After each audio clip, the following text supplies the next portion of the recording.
unstable. I feel able to turn the tables, I could do this. Just keep moving, keep your hands up, stupid. I feel lucid, a new viewing. I can see the end, I can see my future, I can view it.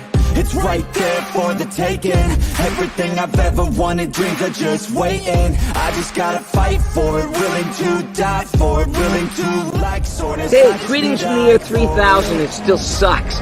This is Phil J. Price, and you're listening to the Drunken Turkey Show, your one stop for this sort of thing. Hit that button, like and subscribe, you know what to do, just like every other podcast. Just like every other podcast. What is up, everybody? Welcome back to the Drunk Turkey Show. I'm Daniel, alongside with me, as always, except when he's not hanging out with me. Big Blue, how's it going, my man? What's going on, man? Been good. Feeling better, but this is congestion. Needs to go away. Been too long. Yeah, man. I hope you sound better, man. And hopefully you get, 100 and you're 100 pretty soon. But today we're going to have another show where we go back into, I guess, the comment section and answer a couple of questions or a question from there and go into, I guess, today's topic, which are what are the arguments from Bryan Kohberger and his defense team? What are the arguments that they're making? I know that a lot of times I've seen in the comment section where if somebody will say, I think that, this case or this murder happened at 3:00, not at 4, the original timeline. And that's not an argument that we've seen Ann Taylor make. So I'm going to discuss what the arguments that they are actually making. Big Blue, have you heard that argument from Ann Taylor and Bryan Kohberger's defense team referencing the time this crime was committed? I heard it from her team in the beginning that they wanted to get it clarified. Yeah, because they were, at first they had put out they didn't put out the wrong time, but they put that time frame out that didn't make sense to most people. Yeah, that's crazy, man. I haven't seen it. I gotta go back and watch it then. But I hadn't seen because I know that was a debate amongst people, right? I mean, I didn't see it on her per se, but I saw it on some of the chat rooms and stuff like that. Right. Yeah, but that's what I'm saying. That's in the chat rooms. Yeah. Have you seen Ann Taylor go up there and say, this happened earlier? No. Right? I haven't either, and I don't think that's an argument that they're making. And so that is just speculation from somebody out there with no basis or anything like that. Because if there was any truth to it, that would be brought up, don't you think, Blue? Yeah, it would definitely be one of the main points of trying to prove that he's innocent was the time difference. If he said he was out at this time, but it happened at that time, then that would definitely be part of their case. Right. Or if, because he had his phone off by 3:00. It was off at 2:50 or 2:40 something. So even if this crime had been committed at 3, he had left Pullman based on the probable cause affidavit around 2:45, 2:47. So it's plausible that he can make it to the back of, it's more than plausible. Yeah, he definitely could get to the back of the Pullman Police Department on Indian Hills Drive by 3:28.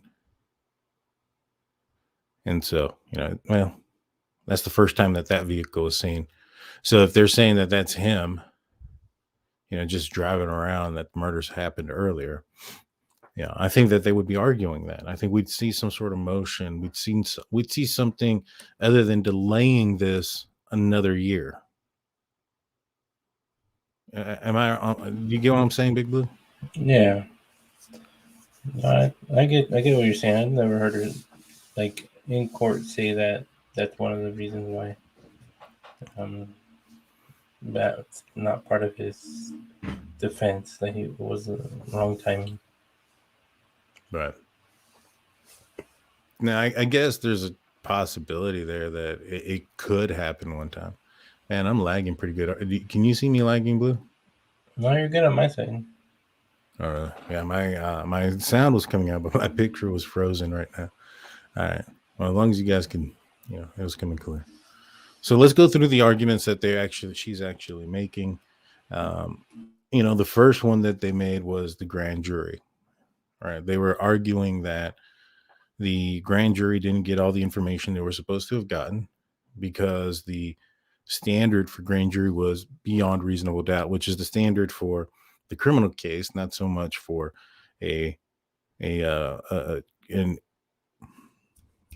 grand jury indictment. There you go. Sorry about that. It slipped my mind for a sec.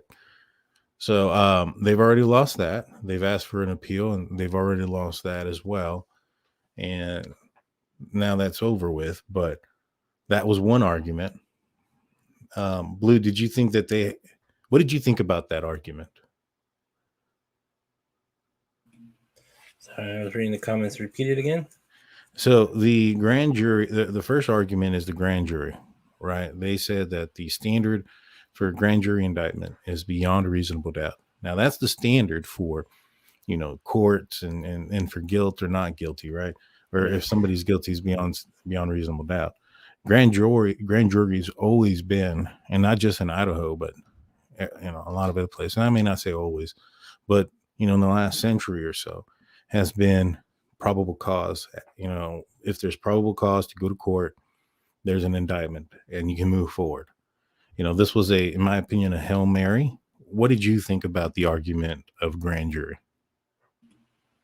Yeah, I think that they had enough evidence for the grand jury to approve it. I've seen them deny a couple cases, but not really. Because it has to go to court to be able to get all the evidence to be able to prove, the innocence of the person. But by what's presented, there's always going to be enough to be able to get a search warrant for the arrest. Mm-hmm. That's enough for an indictment. Right. Yeah, I mean the standard for indictment, like I said, there's a saying out there, you can indict a ham sandwich because all you need is enough evidence to say that there's enough evidence to go to court, and that's it. It's a process. If they have enough evidence to say that there's enough suspicion there that there's probable cause to make the arrest and go to court, that doesn't necessarily mean that the person is guilty or they committed the crime or that there's, evidence or proof beyond reasonable doubt. They still have to go through that process. And then, there's the court phase where they can, defend their innocence. And so, that's just, like I said, that's the process of which things take place regardless of anything. And I thought it was a Hail Mary. I didn't think it was going to go anywhere. And sure enough, it didn't. So the next argument that they've had as of recent, we'll continue in order. The next one was going to be the DNAs, right? They're saying that there was 3 unidentified male DNAs at the residence. 1 was outside in a glove. Yeah. 2 were inside in the area on where the bodies were. Don't say which bodies, just 2 of the bodies that we can assume. What do you think about that evidence, Blue, or that question? Is that something that still sticks with you? Not really. Like, to me, no, because if it was that important, they would still be searching for a match in that DNA. It'd be like, there's still unidentified individuals that we're looking for. Mm-hmm. We have the DNA, we just don't have them in the systems. Right. Now, for those that think that this crime was committed by, name your favorite suspect, right? One of the jacks, one of the persons from the fraternity, whoever. If it was them that committed this crime, police are aware who they are. I'm assuming they asked for majority of, if not all of their DNA, and I'm assuming most of them gave it up. And for those that didn't, I'm assuming that they picked up a cigarette butt, right? So it's none of theirs because it's still unidentified, right? Yeah. I mean, most of the time, even if they're police or anybody that works for any of the judicial system, they all get fingerprinted and coded just to be able to work at most of those places. They have to get background checked. The background check, yes. The fingerprints, yes. I'm not entirely certain. I don't know about now, but it wasn't a requirement when, like 20 years ago. When I was Yeah. there. So I'm not sure if it's different now, but that could be. But the fingerprints and the background check, yes, 100%. Yeah. Yeah. DNA, I mean, that's only entered in specific systems if you do certain things. So. Hmm. For the DNA though, my thoughts are there was 150 people in that house. I know a lot of people are saying like, how can there only be 3 DNA samples in the house? That's not what it says. It says that there's 3 unidentified samples. There's probably tremendous amount of samples there. We can see evidence of a party there. You can see evidence of the party the night before. They didn't clean anything up, which also kind of on its own debunks the whole they cleaned up the scene. Dylan and Bethany. No, they didn't. You can see all the crap everywhere. If somebody got attacked in the kitchen or the dining room or the that second living room, you're gonna see, or if they're walking through there in the manner that most people think, where it's just kind of flying everywhere, then it would have been on that trash, and it would have been on all those things that were, there. It would have been on the bottles. They would have had to have cleaned those up. They would have had to have thrown those things away. They would have had to have thrown the trash away. It wasn't. It was left in the same place that it had been. All right. And which also brings me the other question where, there are so many people out there that look at Bryan Kohberger and say, he had no DNA in his car, that, it can't be him. It can't be because there's no DNA in his car. He had 7 weeks to clean his car, but there's no DNA, right? But there's also the same folks that'll say that Dylan and Bethany cleaned up the house in 8 hours. Yeah. I know.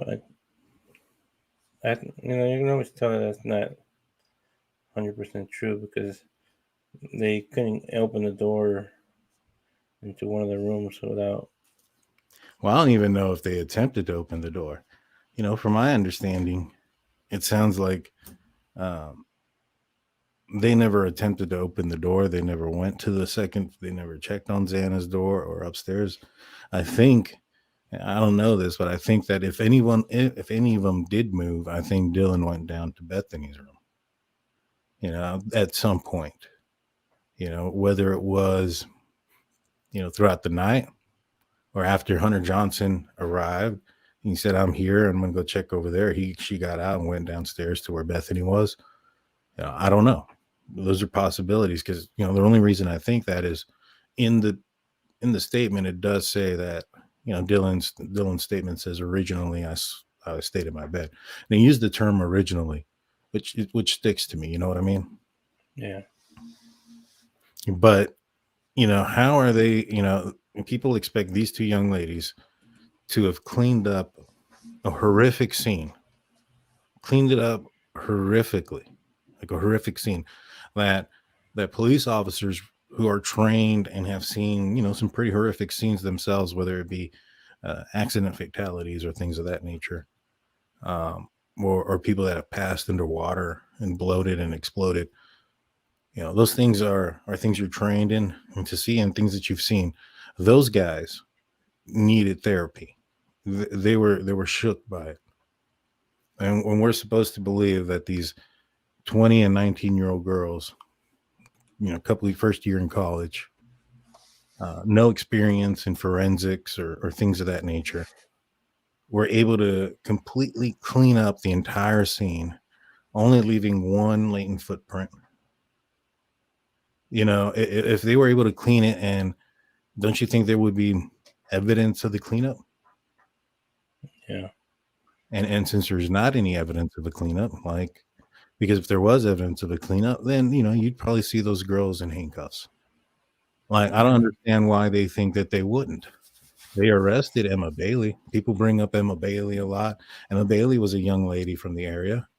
She was attractive. She got arrested. So it's not like they're looking at these girls saying, we can't arrest them because they're young and attractive. Yeah. That's kind of being hypocritical there, right? Yeah, I don't think they I don't think they cleaned up. But the thing is that after a night of partying like that, they probably did wake up super late. Well, I don't know if they did or not. I do think that at the end of the day, what I honestly think is she saw someone, it frightened her. She wasn't sure exactly what she saw, though. In the statement, it doesn't say she saw a knife. Now, if you go back and listen to our last show, if you haven't seen it, we had a caller call in not too long ago and tell us about, her horrific story where her and her boyfriend had a home invasion, and, the guy basically tortured them and stuff. And there was a moment where she ran and hid in the closet when she could have left, and she had her phone in her hand, didn't call anybody. She's just saying that in the moment things happen, and you can't really, most people really can't say what they're going to do in those moments. I know a lot of people say, oh man, I would fight back, I would do this, I would do that. Truth is, unless you're trained in those type of things, most people freeze. It is what it is. Yeah, man, it's a flight or fight kind of situation. But some people just don't do anything. Most people, dude. I mean, you got to be a certain type of person to handle that type of stress, stay cool, calm, and collective, and and be able to do something. I mean, you can will your arms, and maybe some people will do that, but I guarantee you, the majority of people are going to just try to beg and or put their hands up in the way. Yeah. And I know that there's a lot of people that say, and even the family that says that they think that Kaylee fought back and this and that. The only thing is with that is there's a camera that picked up audio, and there's no sounds of anybody fighting back. There's no sounds of anybody screaming. There's no sounds of anybody that obviously sounds like they're passing away or somebody's taking their life. There's a thud, some whimpers, maybe whispers, and a dog barking. Yeah. I mean, I think, if they think that she fought back, and that's a good thing in their minds. I'll just leave it there and leave it at that. She did fight back, and she still passed away. Man, that's a harsh reality. Is that Right? the main thing that we got to do now is just try to get their justice, try to get this court hearing, and then figure out if Bryan Kohberger is the guy or he's not. And right. we should, focus on that right now. But they're gonna keep delaying it. They have too much information to go through, and I don't buy that. To be honest with you, I don't buy that there's too much information for them to go through. I think, to me, and I've said it before, this is a tactic to get the change of venue, right? And the way that works is, right now the prosecution has shown their hand, and they've said we can only do this trial during the summer because it'll affect high school and colleges in the area. Well, how is it fair to the victim's family, and even Bryan Kohberger himself, if they're ready to go to trial and it's October? Is it fair to all those people that they have to wait now, like, what is it, 7, 8 months, 9 months until summer? Yeah, it's not. You know what I mean? And so if they can, if the defense team can stall it enough so that way it becomes a problem with the summer scheduling, then there's got to be a change of venue. Even the judge brought it up. Judge said, when the prosecution said that, and he said, well, we might be looking at a change of venue type of thing then. And the prosecution guy was like, no, well, this, that, and a third. And, I don't think he understands that it's not just about the logistics of the town. There are people involved in this, people who lost loved ones, and a person who, his life is on the line. I mean, you can't understand probably the amount of stress. I can't understand the stress that he's probably going through, knowing that his life is on the line, whether he did it or not. It's causing him stress too. It's across the board. And, for justice's purpose, I would prefer this to happen a lot sooner than later. And I think if they gave him, the change of venue, I wouldn't be surprised if this court case would have moved along a little bit quicker. You know what I mean? Yeah.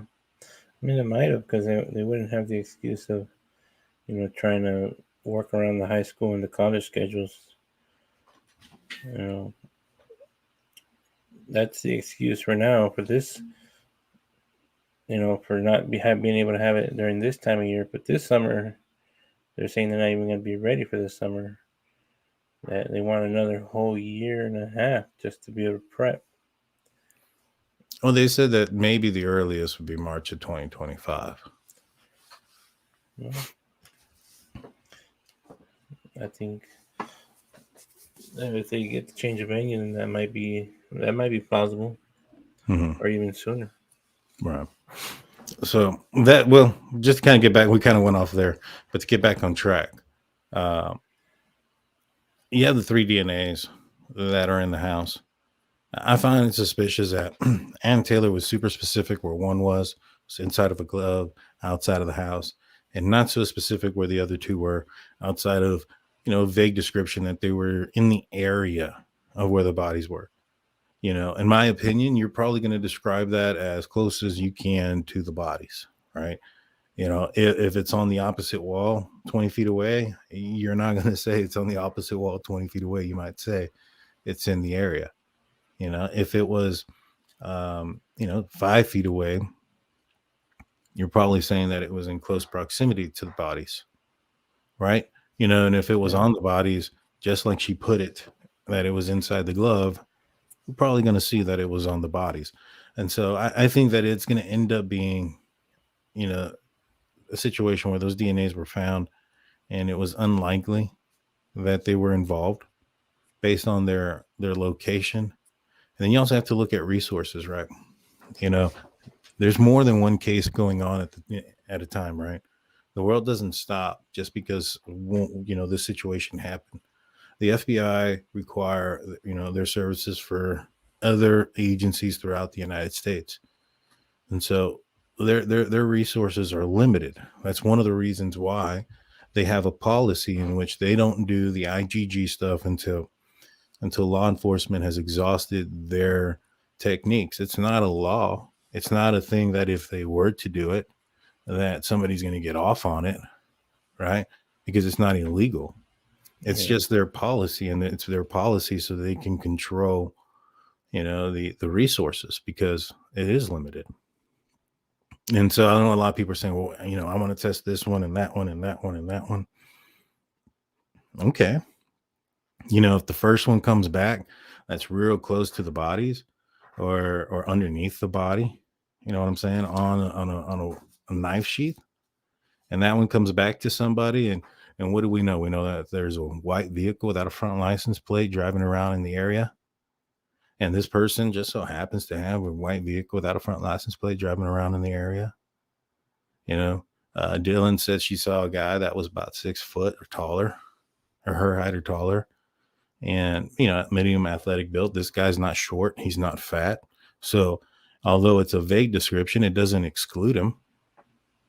It doesn't, but, when you really look at it, that's a good description of his body type. I mean, at a college town, you're going to have a lot of kids that same size.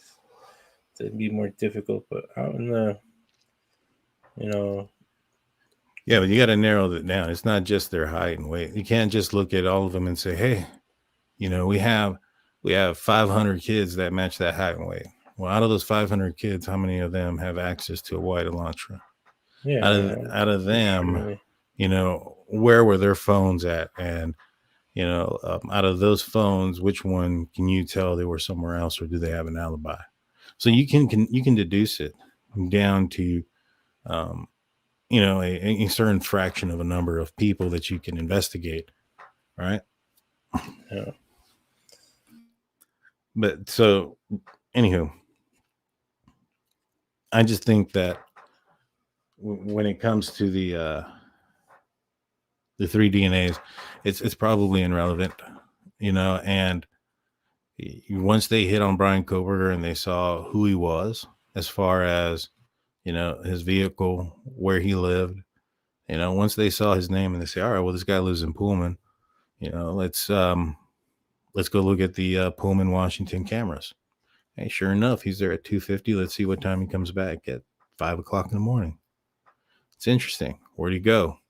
And then you find out the next day he goes down south again, probably, and goes to Albertson or something like that, and then comes back and turns his phone off in the area in which he was at the day before, when his phone went off again.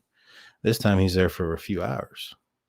Now, what do you buy at the Albertson and all those other different places that he went? I bet you we're going to find out in trial.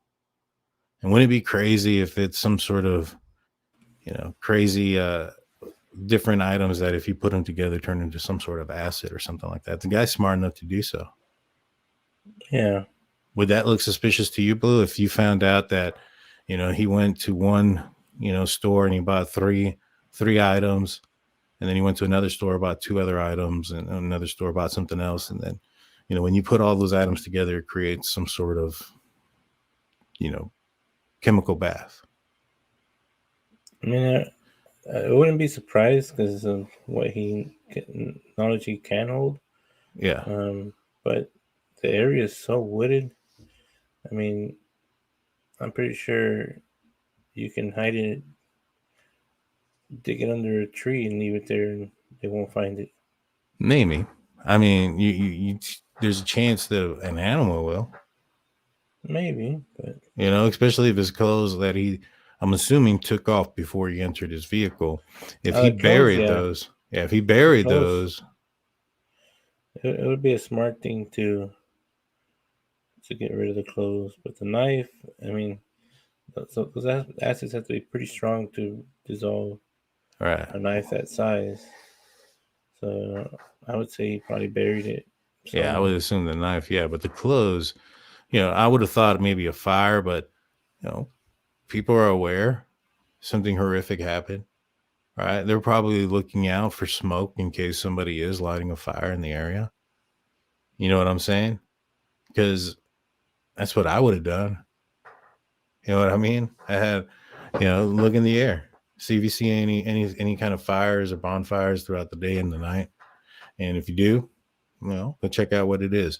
Now, obviously, he's out there in the middle of nowhere, and maybe perhaps it's too far for somebody to see. But if it's not, and somebody sees it, he's busted. He's done. So I don't know. Maybe he bought cement. That's the other thing too. He bought shovels, cement, and I don't know, some other stuff. Well, would you be suspicious at that too? Oh, definitely. But I mean, as big as the area there is, he wasn't trying to conceal like a remain. So I would think it would be something more like just getting rid of the clothes. What if he, threw it away at the Albertson's trash can before, and it's at the landfill? That would have been easier than discarding it somewhere in the woods and somebody finding it. Mm-hmm. In another whole different city, trash, nobody knows that they're looking for a guy. He disposes it there, and they get rid of it for him. Yeah, it's possible. I mean, what we do know is, to our knowledge at least, And they haven't found it, right? Yeah. Do you think that's going to be a problem when it comes to trial that they didn't find the knife? No. No, yeah, me either. No, there's a lot of people have been convicted without the weapon. I mean, look at that guy that I think convicted in Colorado. They convicted him without a body. You know, they never found that kid that we did the story on that one time. Oh yeah, yeah, They just saw the cell phone footage. yeah. And speaking of footage, transitioning to the next thing that the Bryan Kohberger's defense team are arguing, and that is the vehicle, the identification of the vehicle. When was it changed from a 2013 to 2015? Right? What tapes are out there that show this vehicle? Those type of things, right? So let's start off with the first part. The 2011 to 2013 Hyundai Elantra. That's what they were saying, right? Why do you think that they kept it narrowed down to that base model or that year model, Blue, and not included, the 15 to 16? Maybe the first. I want to say that maybe the first pictures they saw on the cameras were a little bit blurry, and they just saw the Hyundai body style, and then they went for an older model. But I think maybe it could also be to throw off the killer. Like, well, they're not looking for my car; it wasn't even my year. I don't know. It could be some different tactics they're using. But I'm checking my mic because somebody says I sound low, but remember the other day I changed my mic for the. Yeah, you sound all right when you get close to your mic. Sometimes you step far back and you get a little bit low. Okay, what about this? I think that what that probably tells me is that the footage isn't as good as what's in Pullman, because I think it's when they went to Pullman when they figured out that it could have been a 15 or a 16. And then they probably went back and confirmed it with the Moscow footage. So the Moscow footage is probably mostly like ring cam and security footage that doesn't capture everything. You know what I mean? We have that Linda Lane footage that has cars parked right in front of it.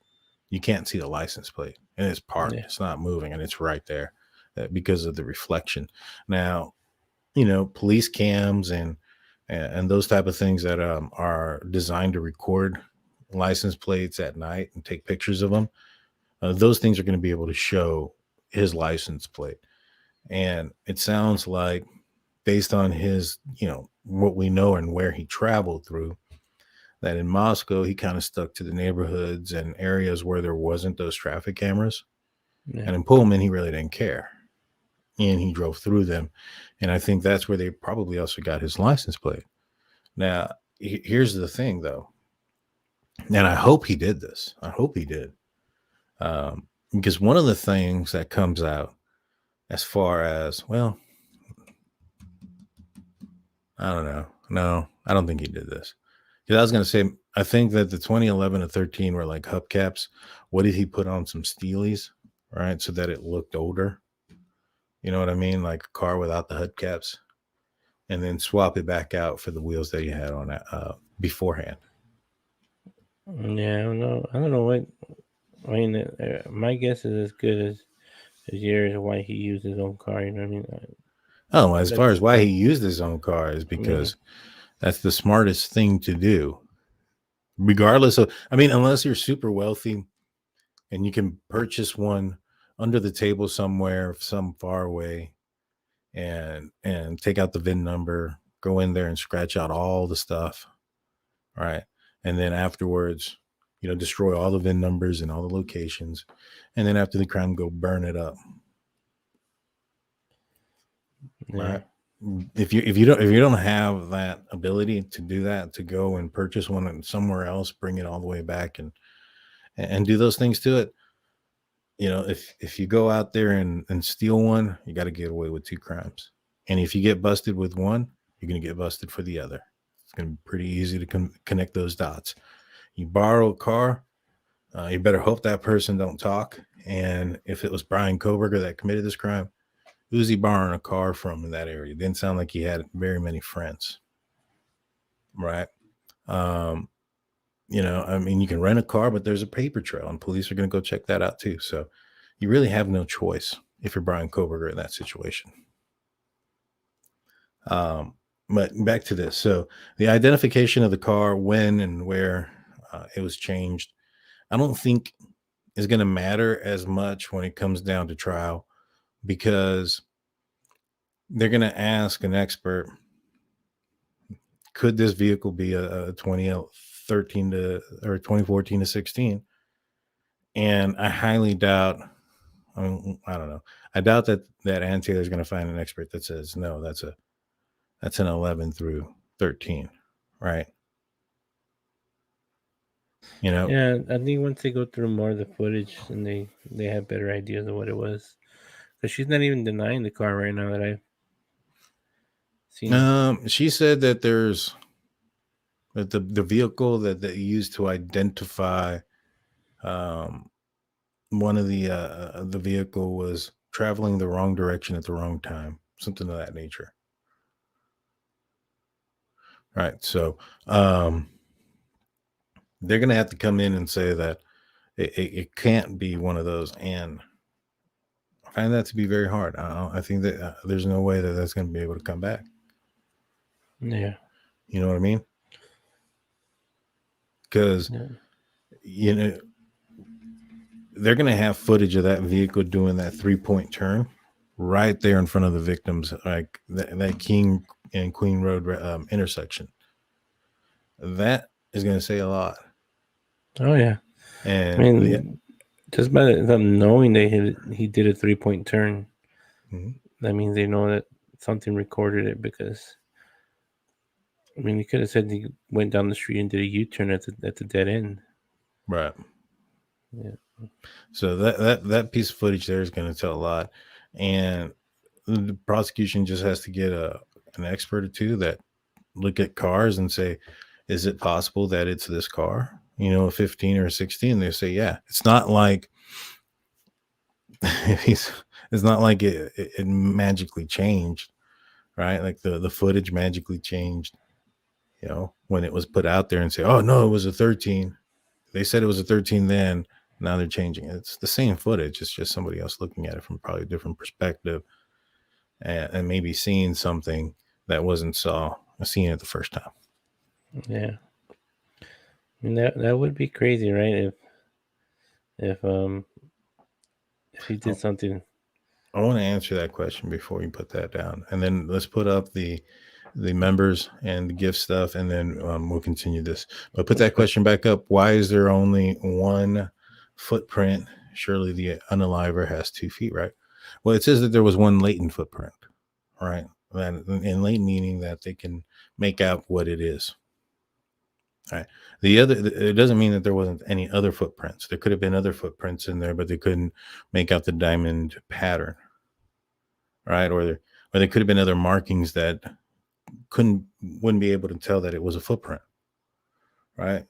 Like, who's to say that the footprint that they do have is the entire foot? It could be a partial print of the foot that shows, you know, the sole. You know, other prints that were possibly in that house, maybe they were smudged and you couldn't see what they were.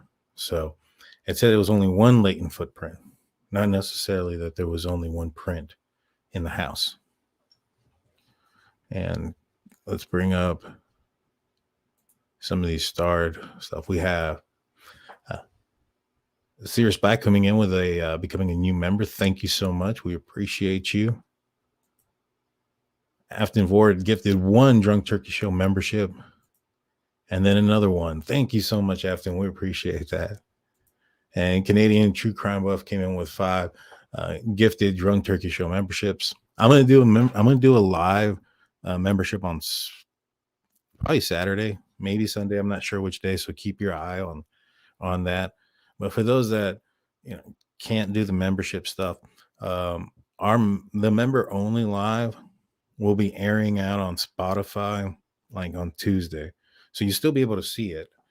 You just won't be able to participate in that live, obviously, and won't see it live, and you have to wait a couple of days to see it. But it will be available on Spotify. Just look up Drunk Turkey Show, or on Apple Podcasts, Google Podcasts, anywhere you find podcasts. Let's see. I know you got a couple of these stars. Let me pull these up real quick, Blue. Angel D says, everybody hit the like. Appreciate that.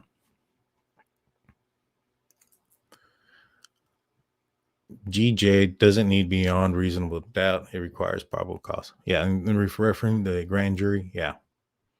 Yeah. Grand jury. The samples that matter are in and around the victims. Yep.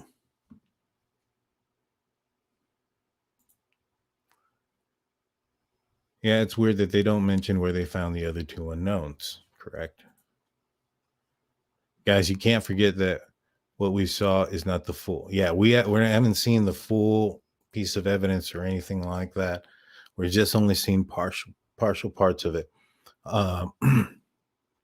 Meg comes in with a $9.99 super sticker. Thank you so much, Meg. We appreciate you. Thank you.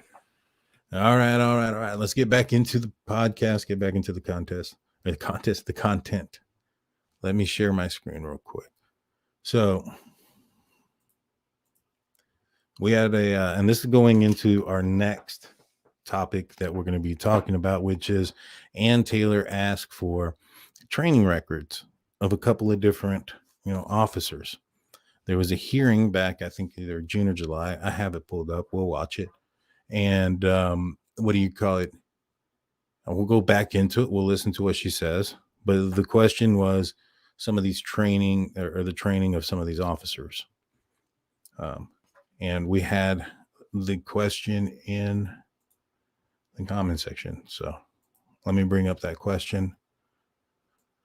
So it says, AT specifically asked for 2 ISP records, the same officers involved in the Moore case. We'll go back and we'll listen to what she asked for. She asks for information on 2 ISP officers, yes, but they don't name anybody. So everything is sort of assumption, right? Because we don't know exactly who these 2 were. All right, Ann Taylor speaks again on the police training records. The 3 she's asking for had critical various stages. One of the officers did a Spellman search for the 2011 1300 Elantra to give the FBI to look through. The same officer interviewed witnesses from the scene. And so this is the other thing. She's also saying the same officer and this officer did this and this officer did that. What Ann Taylor says is there are 2 ISP officers and 1 Moscow police officer that they want training records on, that they were a part of interviewing witnesses, this, that, and a third. It doesn't mean that all of them did that. In fact, it could have been just one of them. And because they were bunched up together, you can say what she said. Like, for instance, I've saved somebody's life before with my job. Big Blue, have you? Yeah. Okay, I thought so. I'm not sure if Jaime has, but let's just say he hasn't. Now, Jaime has done, he's driven a forklift. Have you ever driven a forklift? Yeah, I'm forklift certified also. All right, I've never driven a forklift, right? I haven't joined the military. I joined the military. Have you joined the military? No. All right, so if I were to say that, the guys on the Drunk Turkey Show, they've been in the military, ex-law enforcement, they've saved lives, they can drive a forklift, and, all this other stuff that we mentioned, it kind of sounds like all of us can do all those things, but that's not accurate, is it? No, it's not. There you go. So that's the first thing. Let me see. So let's go into this. One of the officers did the search. This officer followed up on some key witnesses in the case. The officer signed a blank agreement. This officer handled and collected evidence. And I asked for links of where they did this, because if they handled and collected evidence, or they, if they collected the evidence, there would be the evidence receipt. We've seen the evidence receipts. She says it's Toolman and somebody else. I can't remember off the top of my head. Those weren't the guys that were on those evidence receipts for the warrants or anything. I didn't see their names anywhere. So I just wanted to bring that up. I mean, it could be, maybe they are, and I just haven't seen them, but I asked for them. Nobody has been able to provide them to me yet. The second officer did an interview with a key witness who's expected to testify when this case goes to trial. This officer is also mentioned specifically, this officer also mentioned a specialty of working with victims, trauma victims, and those training records are very relevant. So here's the thing, though. She does ask for these things. She says those things, unfortunately, and you guys will hear them. Some people that, follow a certain narrative, they put the pause button at a certain spot, and you don't get to hear the response. But let me continue this real quick. The officer also mentioned, okay, no, I already read that. The interview of this key witness is one of multiple interviews to key witness and various officers, and there's a lot of information, the various information that's going to come out at trial. We'll see. This officer may be subpoenaed by the defense at the time of trial. They have to have a purpose, but okay. I mean, this is also maybe, again, this is all speculation, and this isn't coming from somebody on the defense team either, right?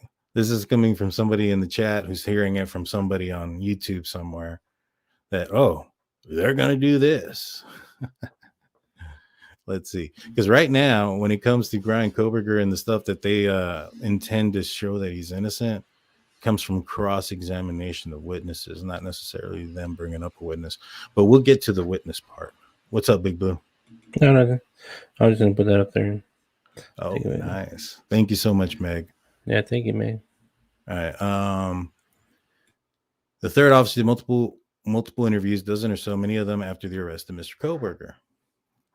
This officer also interviewed key witnesses in the case. This officer attended autopsy proceedings. I do know that one officer did attend an autopsy proceeding. That was one of the tollmen or one of those guys. But again, how does him attending that autopsy affect the case? I don't get it. So, I mean, him attending them, it could be a training thing. It could be a lot of things. Yeah. He may not have ever been to an autopsy before. And so there was one being performed, and sometimes other officers get to go. Like, for instance, I've been to one, and I had nothing to do with the case. It was just because I was, I had never been to one, and I wanted to go. When I was an officer. What's up, Big Blue? No, I'm saying it could be just part of their training too. Mm-hmm. Because sometimes they get shown, okay, you've never had an autopsy of a murder victim. There's multiple stab wounds. This is what you can look at. This, identify certain things. Right. No, you're right. It could be that as well. Officer followed up on tips, made decisions about tips that were given to law enforcement, collected evidence, made decisions about the case, and the state is going to represent against Mr. Kohberger. Talk to key witnesses. How they do their job and how they were trained to do their job and what they relied on is incredibly important. When they take the stand, they will say, based on my training and experience. Well, first and foremost, you're assuming they're going to take the stand. And second and third, you also have to get to them to say, based on my training and experience, which will require them doing something. Right? Like because, well, you know what? Let's go into it. Let's just watch. Let's listen to the deal there. Give me a sec. Even at that, when they bring them onto the case, they can say, they're going to be asked what they did and what they didn't do, and it'll come out on there. Yeah, hold on. Let's just listen to the hearing so we know what we're talking about. Your Honor, we would request that we start on defendant's motion to compel and second motion to compel. I believe the third motion to compel will be heard on a different date. True. As it relates to the two motions to compel, and I'll present my arguments whenever the court's ready, but I can direct the court exactly to the numbers in those motions to compel that are still up for discussion today and request a ruling of the court. Excellent. I'm ready. On the original motion to compel, we are only seeking the court to order number 6 be complied with in that motion, in that particular motion. Okay, let me take a look at that. Number 6. And so this is the motion to compel discovery that was filed on May 4th. Yes, Your Honor, that's correct. Number 6. And that is request number 160. That is for request number 160, and that was in the second supplemental discovery request. Okay, thank you. All right. And we're getting, is that me? So it broke Okay. up. Number 6. for Number May 6 4th. on that one, yes. On the Okay. second motion to compel, Your Honor, we are needing the court to order on request number 1, number 4, number 5, and I think that we have a plan for the other numbers, so those would be the 3 we need the court. Discovery is everything. Not necessarily. Discovery is everything used against the client or that can exonerate the client or the defendant, right? That's what discovery is. If there's something that doesn't pertain to the case or doesn't come up with anything to the case, there's something called relevance that comes into play. Right, that has to be relevant to the case, relative to Kohberger, and relative to the victims and stuff. If they had a guy who said that, let's just say it's Jack Showalter. If he said that, I left, after 2:00, I left. Somebody picked me up and we went, I went, my brother picked me up or whoever, my cousin, we took off home to Boise or whatever. And there's video and evidence of him. Well, one, they just cleared him. He can't be at 2 places at once. But how does him leaving town and going to Boise exonerate Bryan Kohberger? It doesn't. How does it implicate Bryan Kohberger? It don't. So would the defense get all the information that they got on Jack Showalter? No, they wouldn't. It's not relevant to the case. Does that make sense to you, Blue? Yeah, they only would get it like if they request it. For what? If it's not relevant, they're just gonna waste more time. Right. Which goes back to like me saying, like when this person said that, this person's going to have to say based on my training and experience. Well, it depends on what they're involved in, and you can request this person to go up there, but the questions are going to be relevant to what they did. And if all they did was take tips, what training records would you be, required to look for the tips? I mean, there's not any specific training for collecting tips. No, I mean, they probably have a few training videos, but the rest is on the job knowledge. Yeah, I mean, you fill out a form and they tell you what to, they show you what to grab and what information, but like that's stuff in the academy. That's everything. It's not special training. You know what I mean? It's not special training. Like for instance, blood splatter and how that, goes on a wall. That's special type of training. Let's continue this. Thank you. Just let me make sure we're looking at the same page. Okay, number 1 is request 1.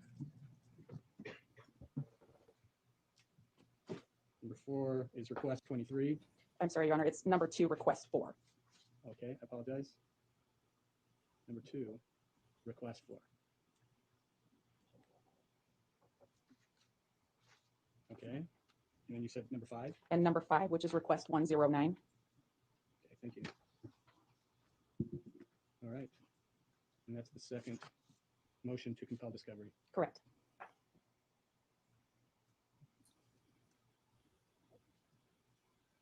All right, Do you want to make an argument about those? I would love to. Okay, go ahead. Thank you.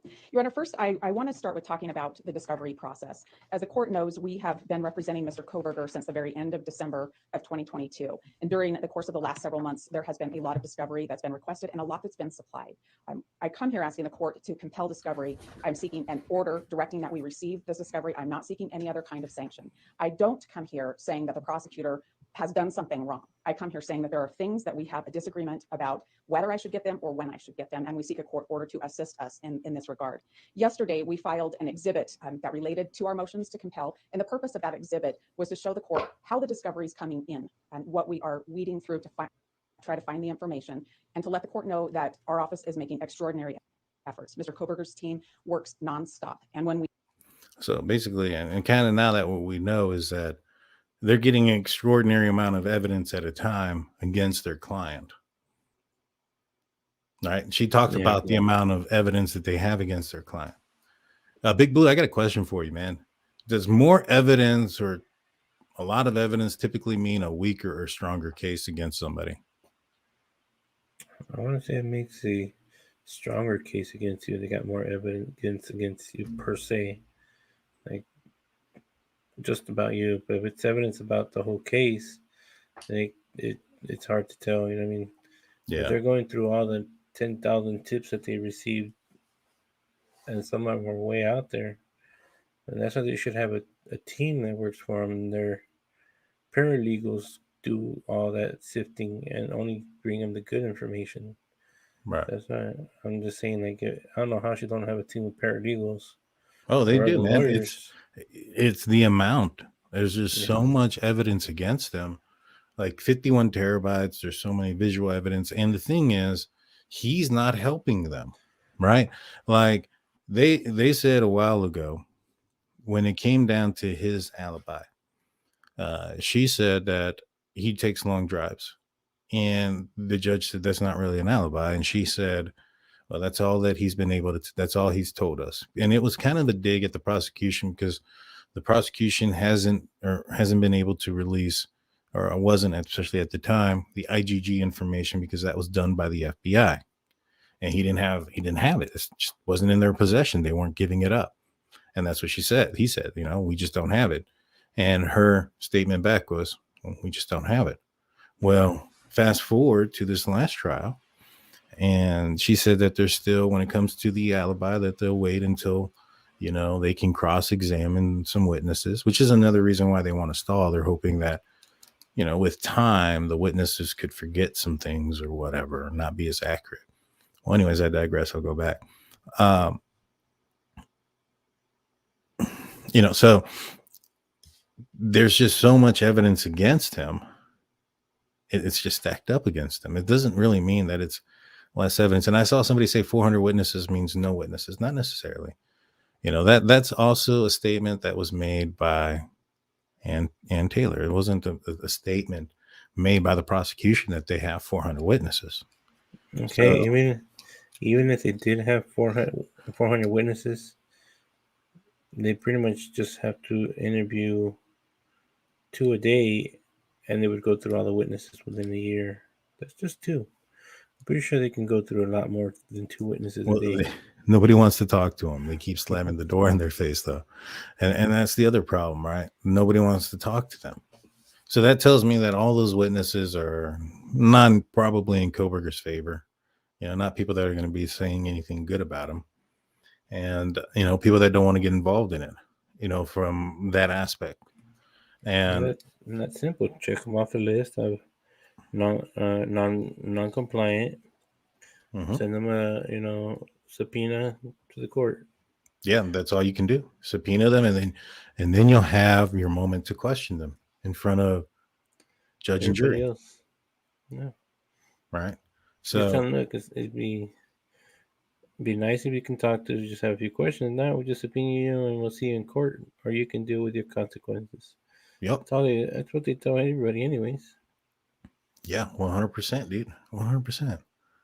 And so nobody wants to talk to them, and they got a lot of work coming in. A lot of work, and they can't go through it all, and there's no index. the prosecution didn't give the defense a playbook as to what they're doing with the case and how they plan on trying Kohberger, which is kind of weird, man. Like, you know that you're not going to get that.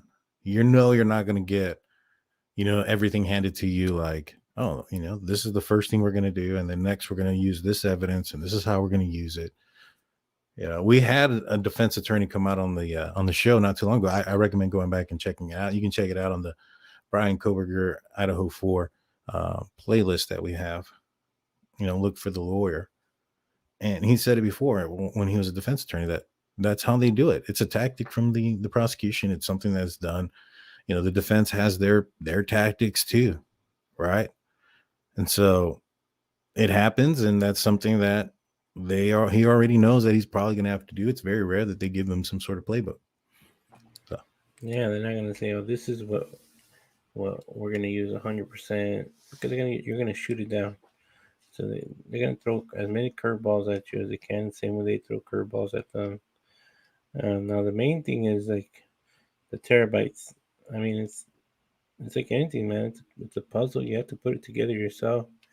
If you don't have the competence of putting it together yourself, then I know you have a team. Your team can help you, and I guess she's not much of a team player if they can't put it together within a year. Right. Yeah. Afton asks, the defense isn't entitled to the prosecutor's work product, is it? What do you think, Blue? I don't think so. Like work product, does that mean like what they're gonna do? Yeah, I don't think they are. Nah. We'll go ahead. I said that I think they're only privileged to the information that they might use. Mm-hmm. The witnesses that they're going to use, because they have to be able to cross-examine them, but they're not going to say what questions we're going to ask them, what order. That's the stuff they have to figure out themselves. Yeah. And it's kind of like where was it going? I know I was going to go to the IGG on it, where okay, I remember that. So the only thing that gets handed over to the defense is information or evidence that they plan on using or shows that Bryan Kohberger is guilty, or evidence and stuff that exonerates him. Right. Like, for instance, like a lie detector test. If Bryan Kohberger would have failed a lie detector test, it's inadmissible. You can't use it against him. Right. So, it's not something that's in favor of Kohberger. So, if he passed it, then he can use it. He can bring that up like, hey, I passed the lie detector test. All right. It's something that would sort of exonerate him to a certain extent. Those things aren't that accurate, but he can use it as evidence in his, for him. But if it's not being used against him, they really don't have to give it to them, which is kind of like the IGG. The IGG wasn't used against Bryan Kohberger. It was used to find him. It was used to point out who he is, but it was not used against him. Anybody can point out somebody, right? I can call the San Antonio Police Department and say, Big Blue is doing some illegal stuff in his basement. Go arrest him. Are they going to go beat the door down and arrest him? No, not at all. They got to put a case. They got to go watch and figure out if it's true or not. Maybe even talk to him. Come find my basement in Texas. 80% of the homes here don't even have one. Right. And so, you got to build a case. Same thing with the IGG. The IGG doesn't point at Kohberger. They didn't do a direct DNA match test. They didn't get the IGG, the FBI or Othram Lab did not get the DNA and match it to the DNA that was on the sheath. What are you playing with? That's loud. Oh, my bad. I thought I found these fidget things on my desk. Oh, they're like little wheels. All right. So they didn't test it. So they aren't that's not a 100% match. They can't say with 100% certainty that Bryan Kohberger was the guy. They can only say, we can look in that direction. Now, law enforcement has to go and build a case, which they did. They looked up the warrants that they already had for the phone towers. They probably expanded those warrants. So different, expanded the radius and the time, and saw that Kohberger turned his phone off, looked at his background history, things like that. And sure enough, they were able to get a warrant for his cell phone data. They got that, and then they go and pull DNA out of his dad's trash, get his dad's DNA. It matches as the father of the suspect of the sheath. That was used for other warrants. That was used to arrest him, and that is in discovery. All right, the familial DNA. People get all tied up with the familial DNA and the IgG DNA because the IgG builds a family tree and the familial DNA is a match to a parent or to the father. Right? It's different. It's not, they didn't match the father through the tree. I think some people think that. That's not what happened.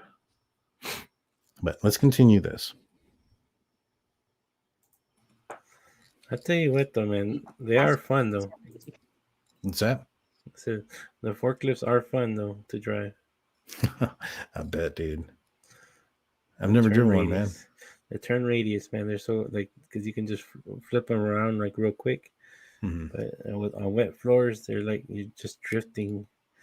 And the only part about it is you're drifting with thousands of pounds on your front forks. Yeah, it sounds like fun. All right, let's do this. Because we have reason to believe it exists. So I wanted the court of counsel to be aware it's not a fishing expedition. These are real items that are really necessary to investigate this case and prepare Mr. Kohberger's defense. So with that as the background and the frequent communication with the prosecutor's office to try to obtain the materials we need, we have come to an impasse in a few areas, and that's what brings us to court today.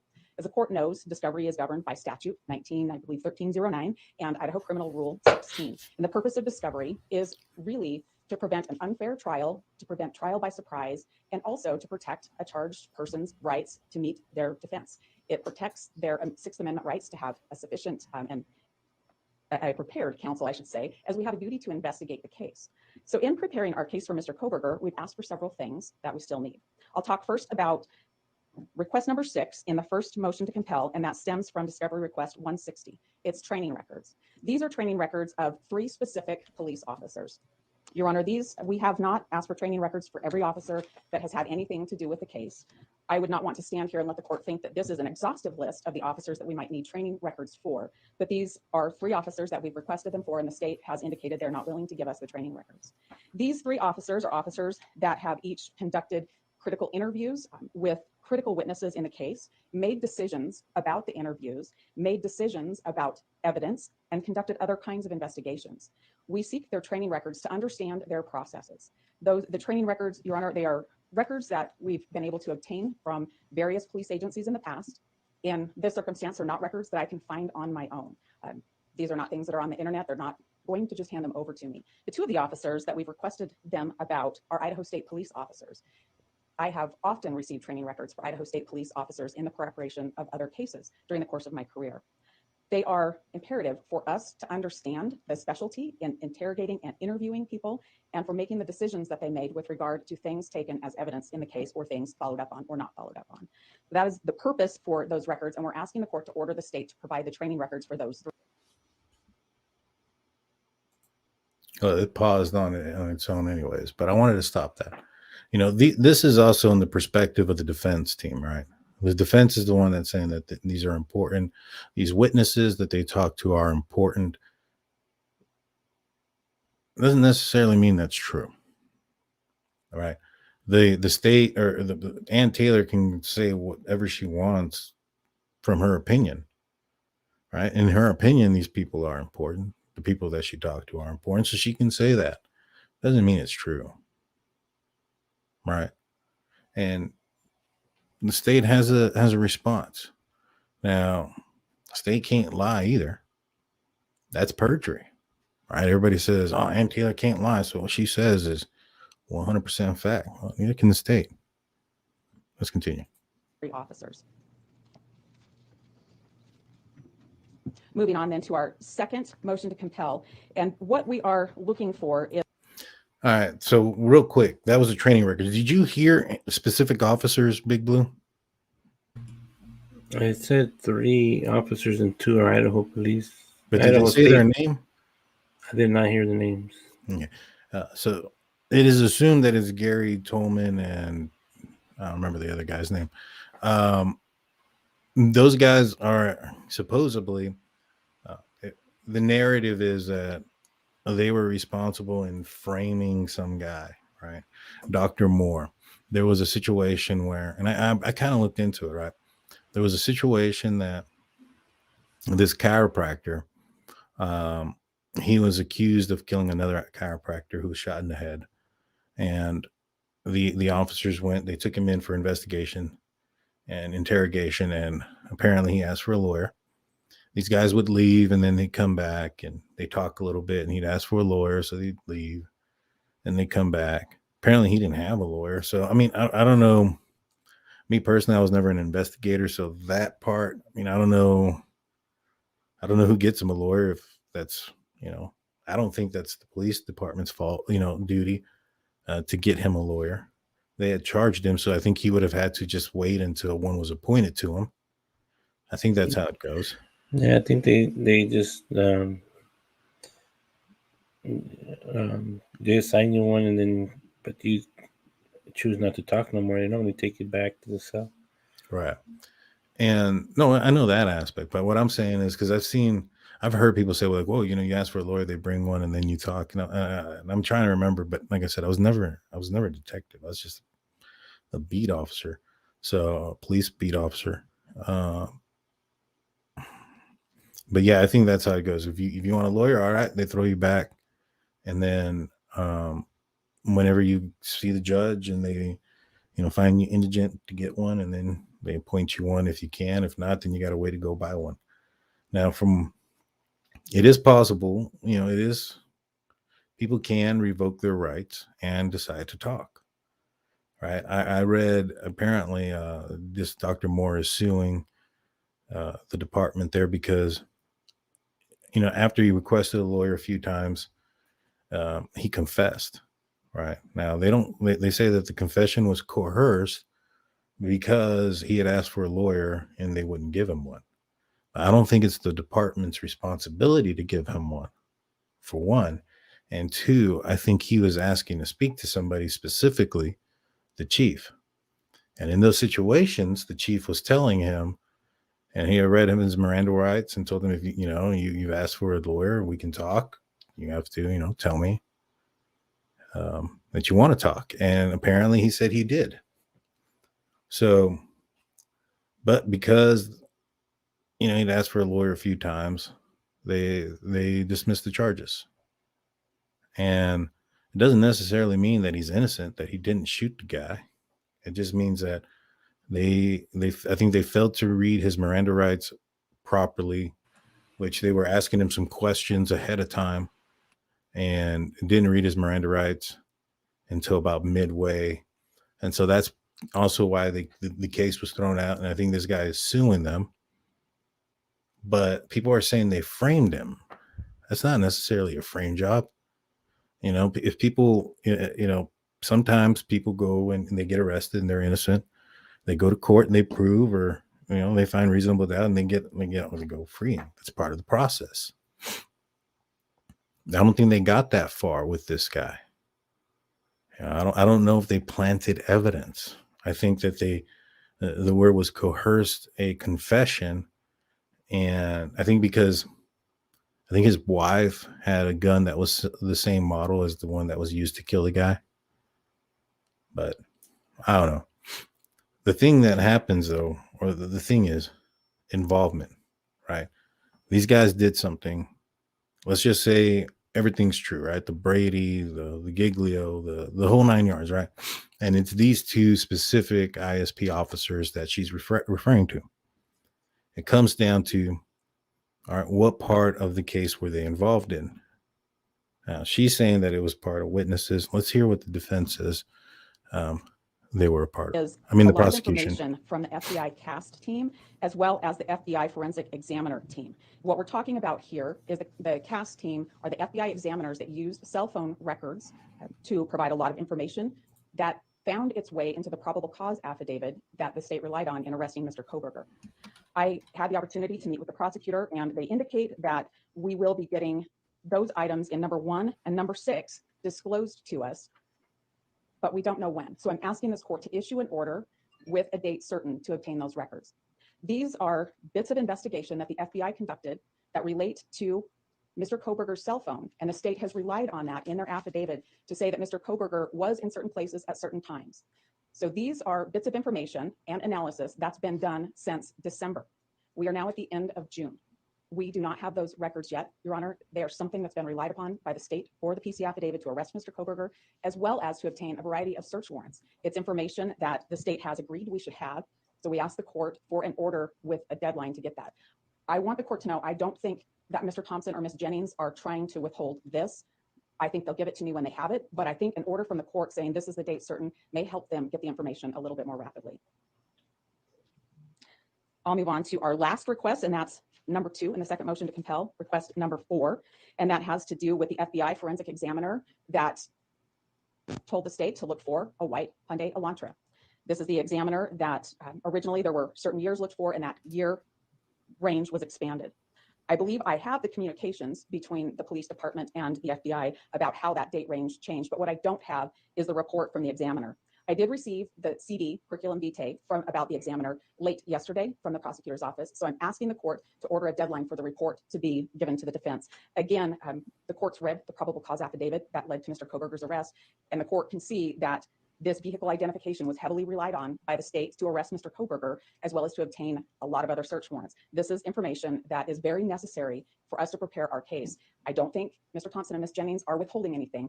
I think they don't have it, but I think we need a court order with a deadline so that we can get that. As the court is aware, the state has... Yeah, it froze me again. I don't know why it's doing that. Can you hear me, Blue? Yeah, I can hear you. Well, it decides to come back. Yeah, I'm not opposed to what the things that she's asking for. I think that she should get majority of that information. But like as she said, it's not like the prosecution is purposefully keeping them. You know, there's process that has to go through, right? Like, for instance, anytime there's evidence or something that is required, there's that piece of evidence that goes to the defense has to be processed. You know, what part of that evidence is it usable in court? Is it not usable? Things like that. And, you know, sometimes it's not. You know, sometimes if they're asking for something that doesn't exonerate or doesn't point at Bryan Kohberger, they don't get it. Yeah. It says I'm experiencing interruption. Has a duty to provide discovery to the defense. As the court is aware that not producing discovery, especially when it's material, could be a due process violation. And as the court is aware, the state has filed its notice of intent to seek death against Mr. Kohberger. These are critical, relevant materials, all of them, including the police training records. They're necessary for us to prepare and present our defense of Mr. Kohberger. They're necessary for us to do our investigation. They're necessary for us to prepare our case and our motion practice moving forward. These are things that we need to have. There is a heightened standard now that the state has filed its notice of intent to seek death, and these are very relevant, critical bits of information. They are discoverable, and we're asking the court to order. Yeah, I don't get it. I don't understand why my internet's going kind of crazy. Hey, man, I don't know what you're moving, but can you mute it? I just moved my chair. Yeah, I can still hear it. I don't know what it is, but it's pretty loud. Let me pause this again.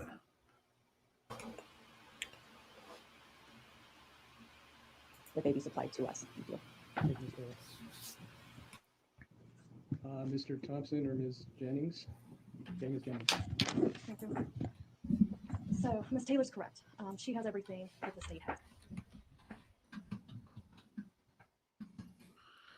All right, so here's where the defense is going to come. I mean, the prosecution is going to come in and talk about what the evidence that they have and the evidence that they've given to Taylor and the defense team. And right now she said, yeah, She's correct.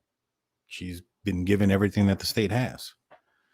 So, at that point, I mean, nobody's hiding anything. There's not some kind of grand conspiracy. They're both admitting that that's the case. In our possession. And we have worked diligently and consistently in getting her all the information that we have in a quick fashion. To date, we have discovered approximately about 13,000 pages of reports, 13,000 photographs, over 10,000 tips, and over 51 terabytes of audio video information. So this is the amount of evidence that they have and that they have turned over. We've heard about this towards the end of, the last podcast or the last hearing that they had. So we are down to just a few points of disagreement. Sorry, Mike. A little Oh, closer to Mike. is it okay if I Yes, start? yeah, that's fine. Thank Thank you. First, with regard to item number 6 on the defendant's first motion to compel discovery, this involves training records of a couple of officers. Again, these are officers who I'm going to try to refresh this real quick. Let me pull this.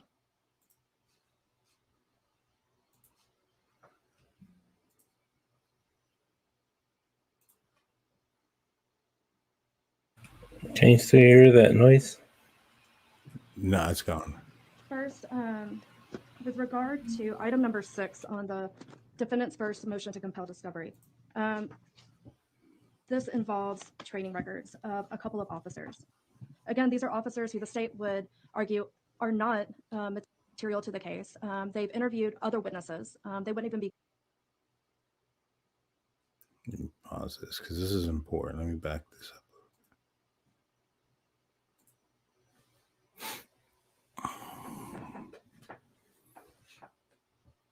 So right here, she's going to say something to the effect that these aren't even people that they would bring up as witnesses, right? These aren't witnesses that they would bring up. Let me refresh this one more time. Yeah. To item number 6 on the defendant's first motion to compel discovery. I'm going to pause this real quick. I'm going to actually move it to a different browser. See if this works.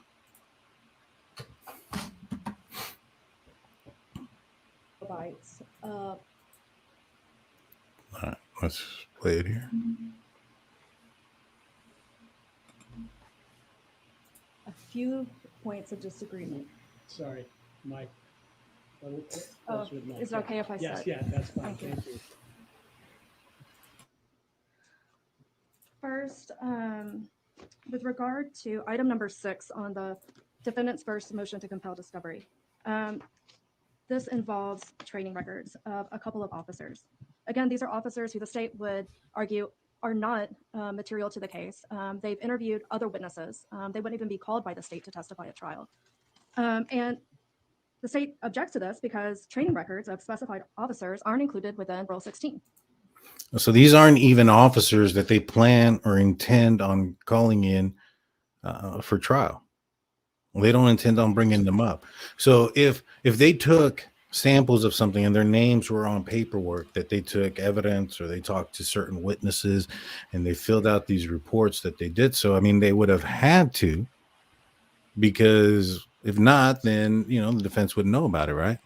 So they must have had some sort of paperwork that they want their background information for. And if the state doesn't even bring them up to talk to them, how's the defense going to get their information out of them that they're seeing as pertaining to the case? Now, they can call them up as their own witness, but like I mentioned before, there's something called relevance, and the questions have to be specific, point specific. Like, for instance, they can't go into something and say like, all right, Blue, you're an x-ray technician. Can you tell me, how to do heart surgery and what what is your experience in heart surgery, or do you have any training in heart surgery? Right. Or even if you are an x-ray technician and, the questions are about x-rays, but, it's from a different patient. Like,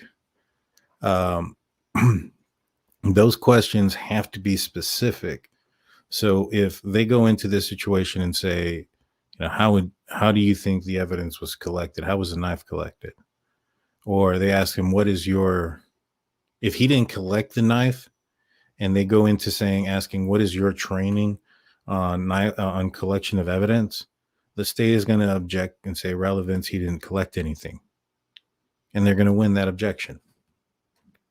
And so back to the whole thing where it said, the guy is going to say, based on my training and, experience. Well, yeah, you got to get there. What are you going to ask that's going to have him say, based on my training and experience, that has relevance to the case if the state isn't even bringing them up as a witness? Get what I'm saying? Yeah, I get it. They're just wasting time. But, I mean, it could have a relevance to her. There's people that need to look into the background and look into every information so they can nitpick at everything to eventually have something to get to. But that's a lot of extra work for something that she might not even use. But that's the way some lawyers work, man. Well, it's not so much that, dude. I think that they're trying to pull in these guys who are or have been under investigation for whatever happened with the whole Daniel Moore thing, right? Because I think that place is getting sued for, violating his Miranda rights, right? And I think they're trying to get them involved into the case to try to hinder the case because of their involvement. However, if their involvement was merely taking tips, 10,000 of them, and none of them had anything to do with the case, you know what I'm saying? There's probably a reason why they were only allowed to do those things. Now, I know one of them went to an autopsy, and we spoke about that earlier. But according to, and like I said, the prosecution can't lie. They're saying the truth. They don't intend on bringing them up there. Right? So. And they haven't proffered any reason as to why this would be needed for the preparation of their case. Again. All right. And they haven't proffered any reason as to why this would be needed for the preparation of their case. Now, I know that they gave a list of things as to why, but they're asking for specifics, right? Why hasn't Anne or the defense team responded to their request as to why they would need this for the preparation of their case? How is it relevant? Right? Yeah, they haven't said what they plan on doing with it. And Luna says that Tolson was at the autopsy. He was instrumental in framing Dr. Moore. Dr. Moore wasn't framed. He was coerced, apparently. That's what he's suing him. They didn't read him his Miranda rights, and after he asked for a lawyer, they continued to interrogate him. I don't understand with this whole framing thing. Did they plant evidence on him? I didn't read that in his lawsuit that he has against the department. That's not in there. Yeah. You know what I mean? I mean, unless he's just suing them for the Miranda part and not for planting evidence, right? And if Tolman went to a autopsy, how does that autopsy or his representation in the autopsy affect the case? Did he slip in the knife sheath at that time? Because Idaho State forensic team were out there the day that this happened and collected that the day that this happened. Now we know that they didn't find DNA underneath the nails or hair or any of those things on the body. Right? Because if they did, they would have utilized that evidence instead of the DNA that was on the sheath. Right? So it'd be one thing if they found those things. Then maybe you'd have a point to say, hey, this guy coerced another person and forced them to confess, which is up for debate. The guy asked to speak to the chief of police multiple times. You can rescind your choice or decision, for a lawyer. But in the beginning, they told him that they suspected him of doing it, and they asked him questions without reading his Miranda rights. And so, the law is what the law is. Case is dropped. Doesn't mean he's innocent. anything either. Yeah, it's just, I mean, they can't try him with that evidence that they had. They had to figure out something else. Yeah. And so there has to be relevance. Like, how do these guys affect this case, this specific case? I understand that they were investigated, they're getting sued for something somewhere else, but how did they, and how was they involved in this specific case? Because as far as I know, it was the FBI that identified the car. It was the FBI that did the IgG. It was the FBI that did everything. They handed Bryan Kohberger to the Moscow Police Department on a platter. It wasn't ISP. The only thing that ISP did, and it has nothing to do with those officers, is that they found, and this is the forensic team and the evidence crew, they found the DNA on the sheath and prepared and created a STR profile. Now, this isn't 1995 Gridlock, right? The movie with Tupac and that other actor, I can't think of his name off the top of my head right now, where they're both detectives and they, they're selling dope on the side and they end up killing some guy. That guy ends up being an undercover. So they go in, find a homeless guy and they basically try to frame him. But in the process of doing all this, what they were doing is they're going to the evidence room, stealing drugs and taking the gun from a different case and using it. And so they kind of got in trouble. That's kind of how they got caught too. But in that scene or whatever, they go, and I think it's like also in Law and Order, there's like this cage, there's this guy and he's signing things out and people sign a list and they walk to the back and there's all this evidence from all these cases just hanging out, laying around where anybody can grab them. It's not how it works. It's not how it is today. Maybe back in the day that's how it was, but not anymore. There's a lot of protocol that goes into recovering and transporting evidence. And there's a lot of checks and balances. And if one officer does something wrong, it's not just their career on the line, but it's their freedom as well. A person can go to jail for, tampering with evidence if they opened up the box. And if an evidence tech receives a box that has a tampered seal and they continue to work on it, they can get in some serious water too. So it's not like they're just, oh yeah, I'll scratch your back, you scratch my back, let's do something highly illegal and hope we get away with it. This isn't a movie. This isn't how it works. You know what I mean? Yeah, man. There's a lot more protocols. I'm pretty sure. I think I've seen that everything is taped off and evidence sealed bags, so they're not tampered with. And no, framing does mean that they intentionally did something. Just because there's no good reason why does not mean framing. Luna Blue says, Miss Drake is who suggested it was Dr. Moore to the police. It's most likely a case of tunnel vision and making the evidence fit.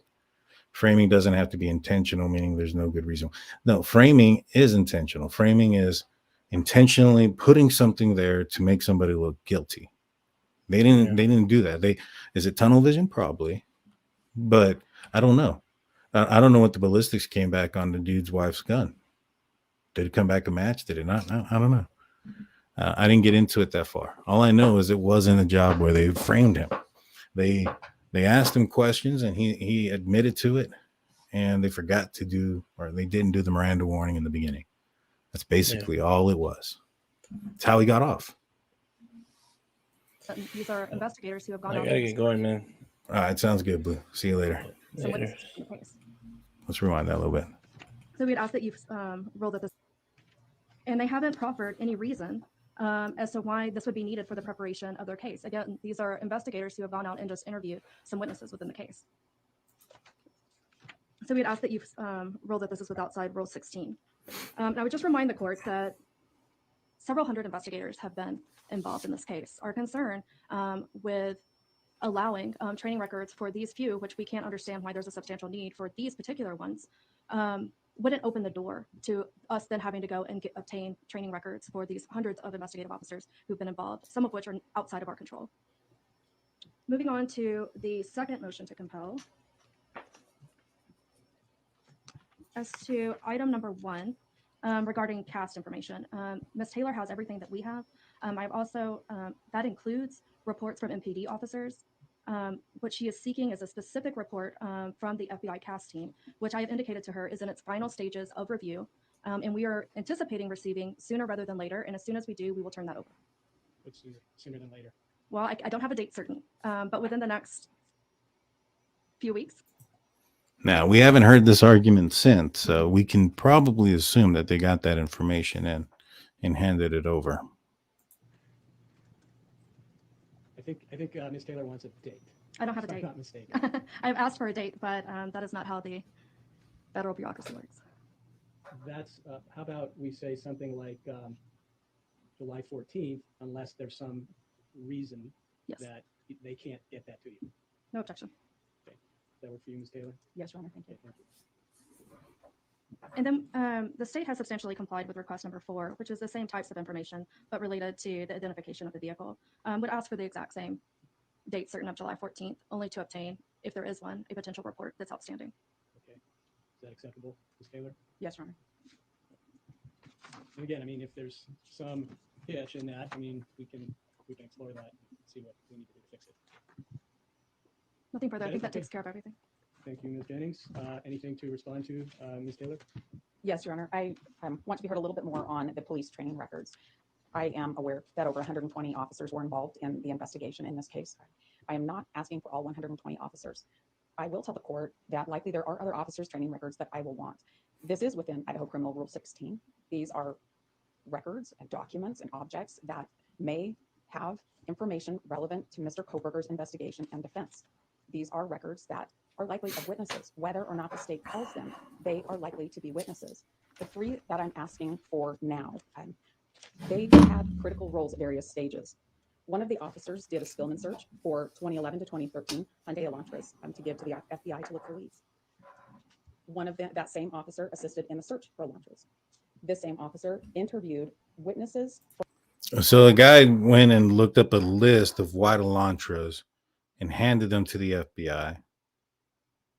And he went out there looking for white Elantras, like all the other 120 officers that were there. I think I'm siding so far with the prosecution as to relevance.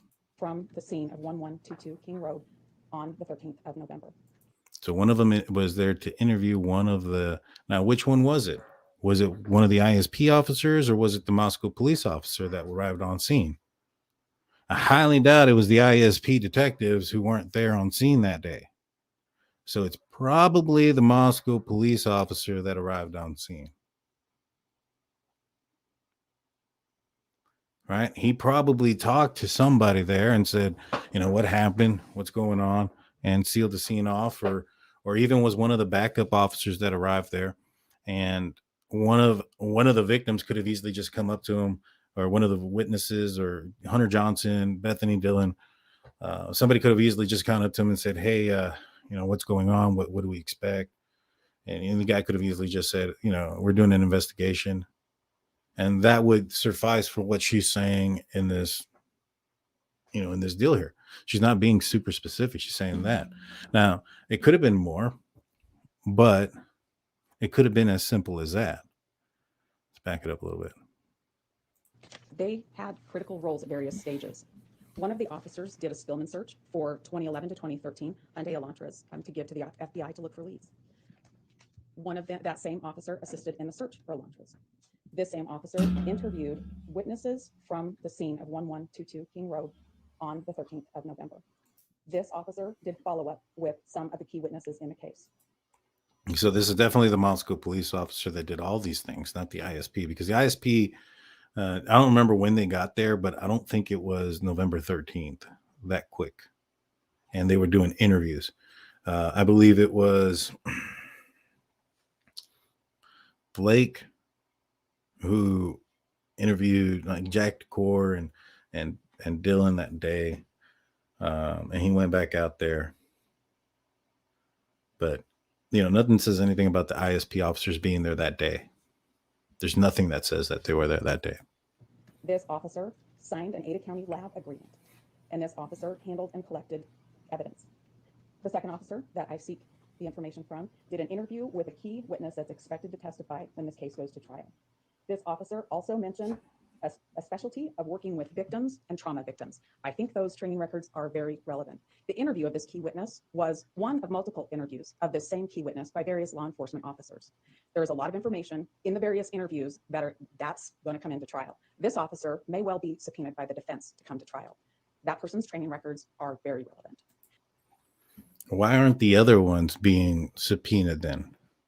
If you have such a hard, case to get this one guy subpoenaed, and there's enough evidence there for you to show relevance to subpoena, which I do agree with her on that one. If there was an officer that did speak to a witness, then yeah, they'd have to show what training they have in taking testimony. Right now, they don't have to show what training they have in something completely outside of the scope of that, like blood splatter or cyber crimes.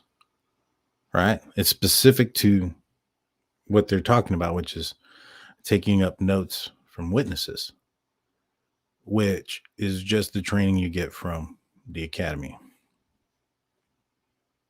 The last officer did multiple interviews, I think a dozen or so, many of them after the arrest of Mr. Kohberger. So this guy interviewed people, and sometimes after the arrest of Kohberger. I mean, this could be just some guy going and knocking on places at the apartment complex. Hey, did you know this guy? What do you know about this dude? All right. No, none. All right. Next door. What did you hear about this guy? It doesn't mean that they're like specifically doing anything in this case. ISP doesn't come up with anything when it comes to, this case, as far as in the probable cause affidavit, outside of creating the STR profile, which was done by the state lab, not necessarily the police officers that were out there that day or shortly after. This officer also interviewed key witnesses in the case. This officer attended the autopsy proceedings. This officer followed up on tips. This officer made decisions about the tips that were given to law enforcement. And this officer also collected bits of evidence. Those functions that police officers make daily in their job. Collected bits of evidence. They did that. So this guy was on the phone line. And they want his training records because he was on the phone line. I mean, the autopsy. All right. What was his involvement in the autopsy?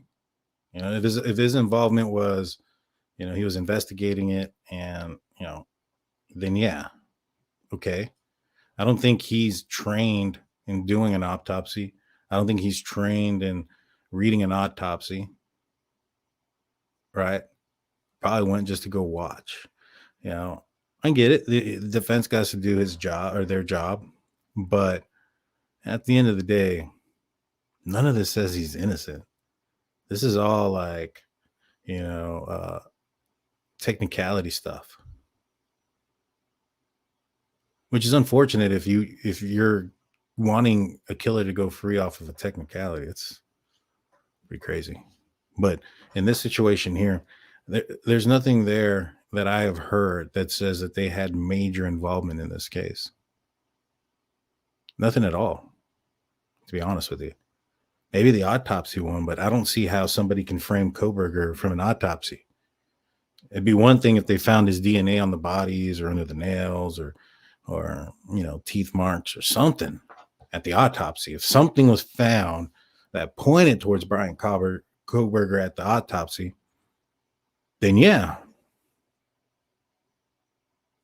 But nothing did. I mean, unless when nobody was looking, he added some K-bar knife wounds or something. It's so dumb, but yeah. They make decisions about a case that later comes to court. They've made decisions about the case the state's going to present against Mr. Kohberger. They talked to key witnesses. How they do their job, how they were trained to do their job, and what they relied on is incredibly important. When they take the stand, they will say, based on my training and experience, Idaho Criminal Rule 16 talks about witnesses. This is information that the defense needs to conduct its investigation and preparation. It said ISP investigators. And if you go and Luna asked, wasn't it Blaker's exhibit that said ISP found the sheath, or was it told by them that the sheath was found? I believe it says that he later found out something to the effect that ISP investigators, that there was the knife sheath there. The ISP investigators are they're photographed. You see their pictures there. It says forensic investigator on their back. It's not Blaker or Toolman. I mean, not Blaker. It's not Toolman or the other guy. Those guys weren't there. You know, it was the forensic team. It said ISP forensic on their back of their shirt. It was a female, blue shirt, blue 511s, and police issue, or not police issue, but police/military style boots. My God. Not everything is a freaking conspiracy. You know, in fact, to be honest with you, like a 99 of 100 times, most cases are pretty straightforward. You know, this guy, I mean, the evidence is strong against him. The stuff that he's saying, right? Let's see. The defense is asking for a grand jury, right? That got thrown out. The training records, right? If there was a Brady Gilio or whatever it was called issue, do you think that the judge would be ready to go to trial in 2024 the summer? No, right? They're arguing that, you know, the IGG, which is not even being used against him. The identification of the car, they're arguing that at first they were looking for a 2011 or 13. So what if they were looking for a 2011 or 13 Elantra? Does that footage show that that car can be a 2014 or 16? And if it does, it doesn't matter what they were looking for in the beginning. It just means that it doesn't exclude who he is. Right? So who cares? The alibi, he don't have one. So he's hoping that he can get one off of cross-examination. Oh, there was the other thing that they were arguing was, let me close this because it's about over already. The other thing they were arguing about was no body cam out of Pennsylvania, right? Oh, that looks suspicious. Well, here is the Sun, and this is their report. The U.S. Sun says, under arrest, Bryan Kohberger cop makes disturbing admission about body cam footage from arrest of University of Idaho suspect. All right, let's see. Kohberger's defense team recently filed a motion to compel discovery and covering disturbing detail on the relation of his arrest. The motion was used to ask for the state of Idaho to provide access to all body cam and dash cam footage from the search and arrest of Bryan Kohberger in Pennsylvania. However, the state of Idaho denied the defense's access to the evidence as they requested, stating that it does not exist. In a court filing dated May 5th, state prosecutors said that the state is unaware of any body or dash cam footage beyond what has been disclosed and believes there is no body cam footage. Cops in Pennsylvania responded to the U.S. Sun's request for comment. They said, it is not out of the ordinary. Our department does not have body cameras yet, and our in-cache dams are only equipped on patrol vehicles. So they went in undercovers. Personnel at the scene included criminal investigators, special emergency response team members, and others not in patrol capacity. So it wasn't a big conspiracy. They wasn't like, oh man, we're not going to have body cams for this one specific arrest. It's all of their arrests in that small community. Typically, when you have a small community like the area where he got arrested in the Pocono Mountains, you know, he wasn't arrested in Philadelphia. He wasn't arrested in Pittsburgh. It was, I can't even remember the name of the town he lived in, but it was in the Pocono Mountains. All right. It's not a big city there. And when you don't have a big city, sometimes you're not, you know, equipped with some of the up-to-date technological stuff that's out there. All right. You have to do with what you have. You know, taxes out there in Pennsylvania, they go every which way. And not always do they go to the police department. Right. And so, you know, grants need to be done and things like that. And those are typically given to the bigger cities that have the more crime.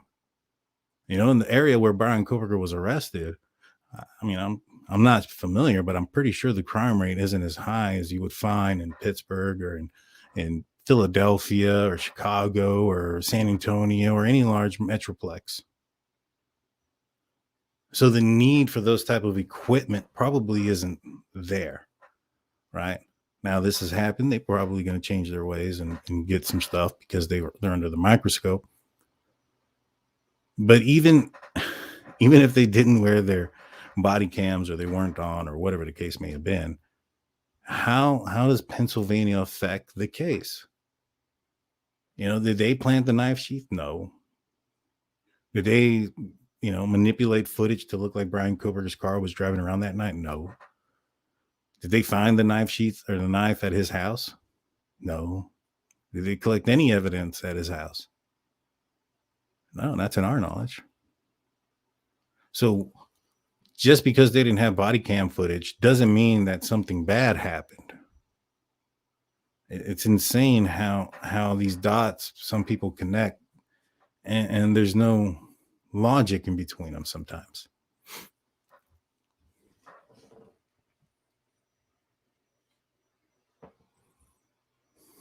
So there's no body cam, and that's what they have. That's everything that Bryan Kohberger's defense team is arguing at this point. They're still not arguing a lot of these things. The training records has been cleared up because they're ready to go to court. Grand jury has been cleared up. I'm sure the IGG has, which is a futile point. Didn't throw out the DNA. I know that they gave them permission to look at some of it. I think that's where they're at now, but it's not going to get it. It's not going to go anywhere because it's not being used against him. It doesn't mean that the DNA is thrown out. I don't understand where people get that if the IgG gets thrown out, that the DNA gets thrown out. It doesn't. The DNA and the STR profile were created first. In fact, I got the defense's own witness, Miss Vargas, to admit that the STR, well, not so much admit, she was just telling the truth, that the STR profile is completely different than what they do at the IgG. They have nothing in common. And that in fact, that you need the STR to create the IgG.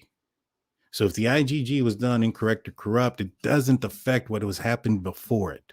It only affects the information that you find after it. And what it affects is that you can't use it in court against the defendant, which this is information that they weren't using in court against the defendant to begin with. Big circle, snake eating its own tail. That's all the defense is doing. Now let's look at what we know that the prosecution has. They know that they got they have Bryan Kohberger's DNA underneath the body of a victim on the sheath. They have his car, or a car that looks like his without a front license plate, operating at around the time that the murders occurred. You have Bryan Kohberger had his phone off during that specific time in which that vehicle was active in Moscow, Idaho. You have the purchase of a K-bar knife receipt with no K-bar knife. It's missing.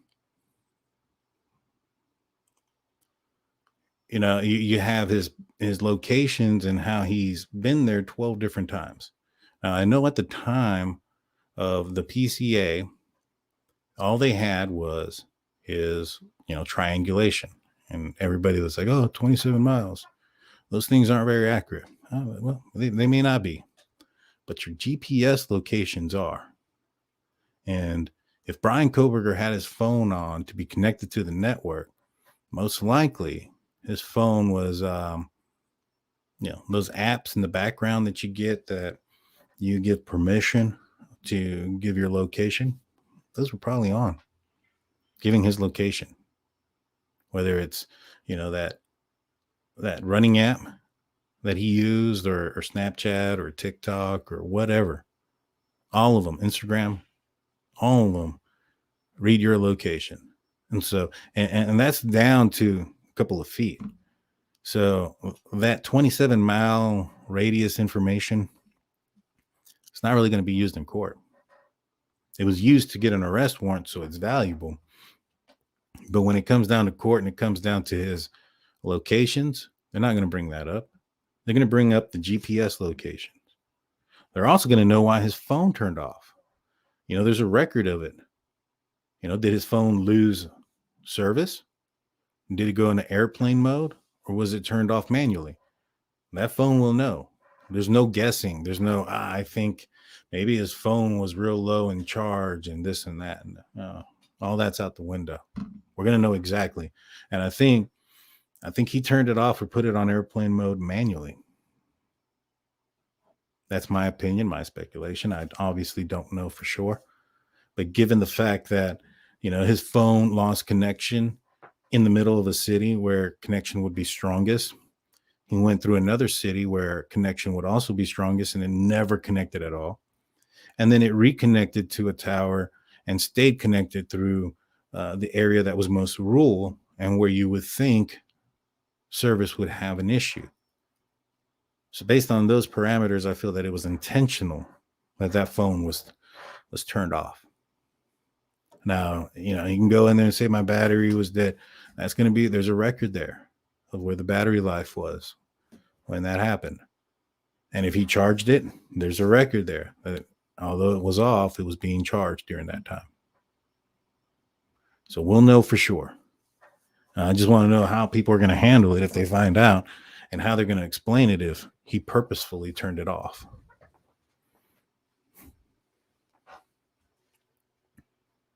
Let's see. All right, I'll go through some of these real quick, and then we'll be calling it a show pretty soon.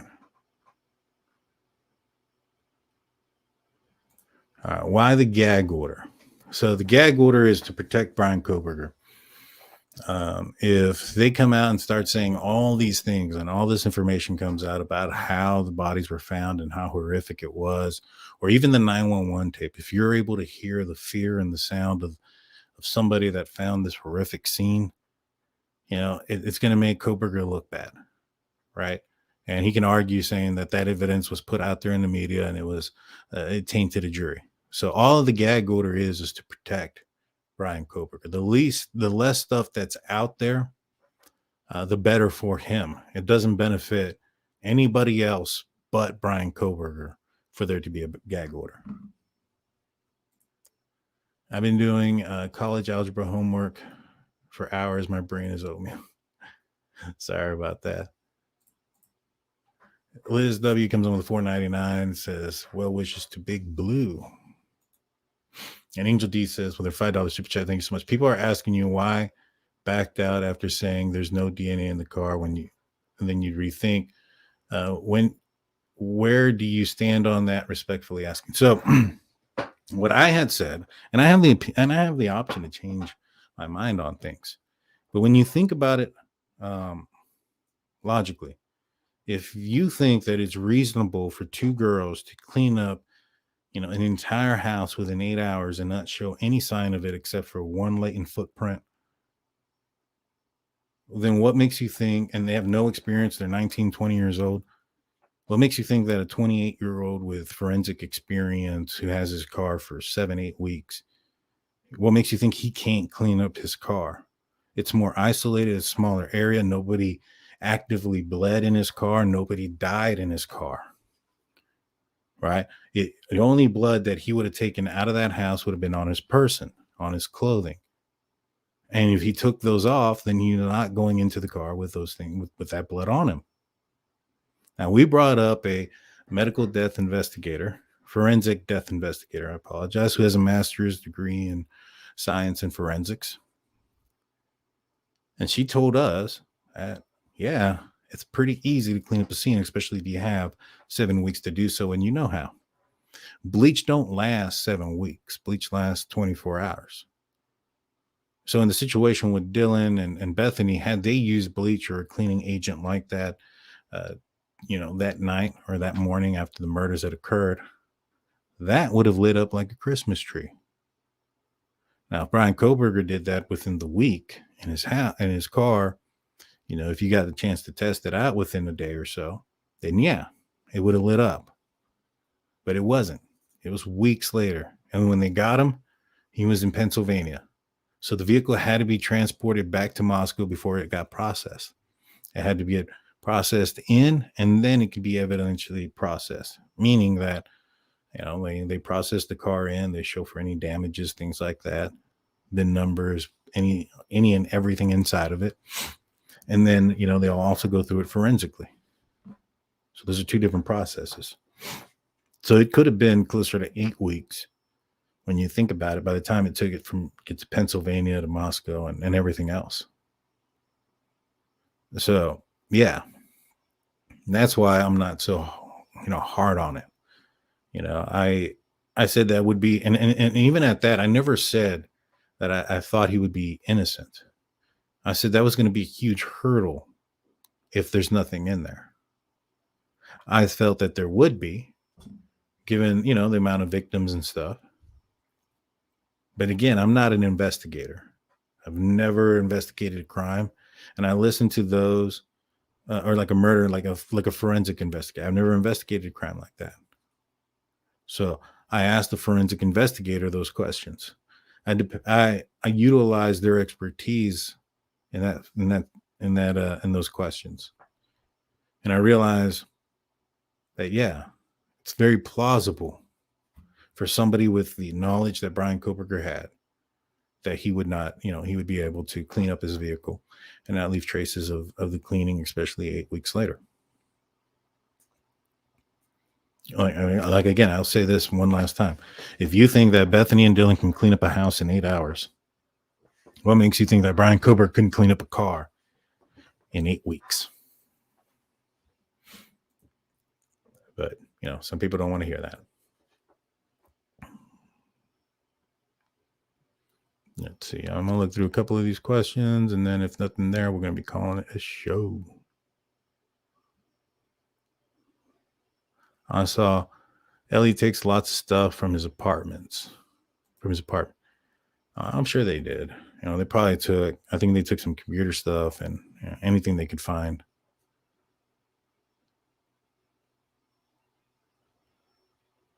Let's see. His DNA matches the sheath. Yeah, and that's the thing too. Like, where was the DNA located? It was located in the button snap of the sheath. And how was the sheath laying? It was laying face down. So the button snap was facing down. Behind that button snap is leather. Leather is typically waterproof. So if you got blood on it, it's not going to soak on into the button snap. It's going to leave the inside of that button snap very clean. Now, the inside of a button snap isn't something that is like, well, let me rephrase this. If the DNA was found on the outside of the sheath, I can say, all right, that sheath grazed against something, whether it was a wall or Bryan Kohberger himself or a car that had Bryan Kohberger's DNA and it was able to transfer. But it didn't. It's inside the button snap, right? Like it's very difficult to get that DNA inside the button snap without being the one that touched it. It's also single source, so it's not mixed, meaning that if it was put in there, then it was put in there by somebody wearing gloves, which, I don't think you anticipate on leaving something like that behind. And he probably cleaned it, touched it with his hand in the past and just didn't clean it as good as he thought he did. Now, as far as people saying, oh, there was no blood or DNA on it, there's nothing that says that that's true.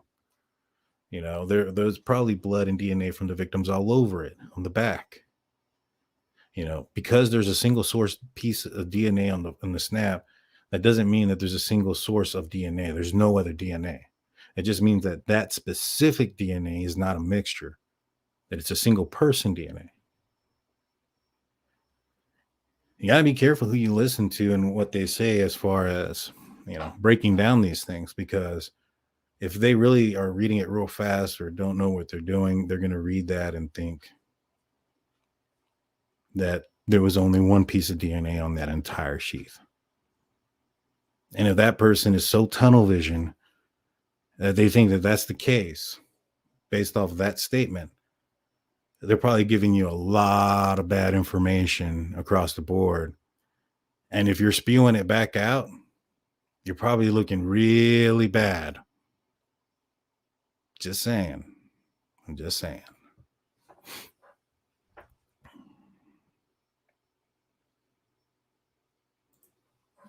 I have my late husband's gay bar, and the snap is very hard to unsnap. Yeah, it is.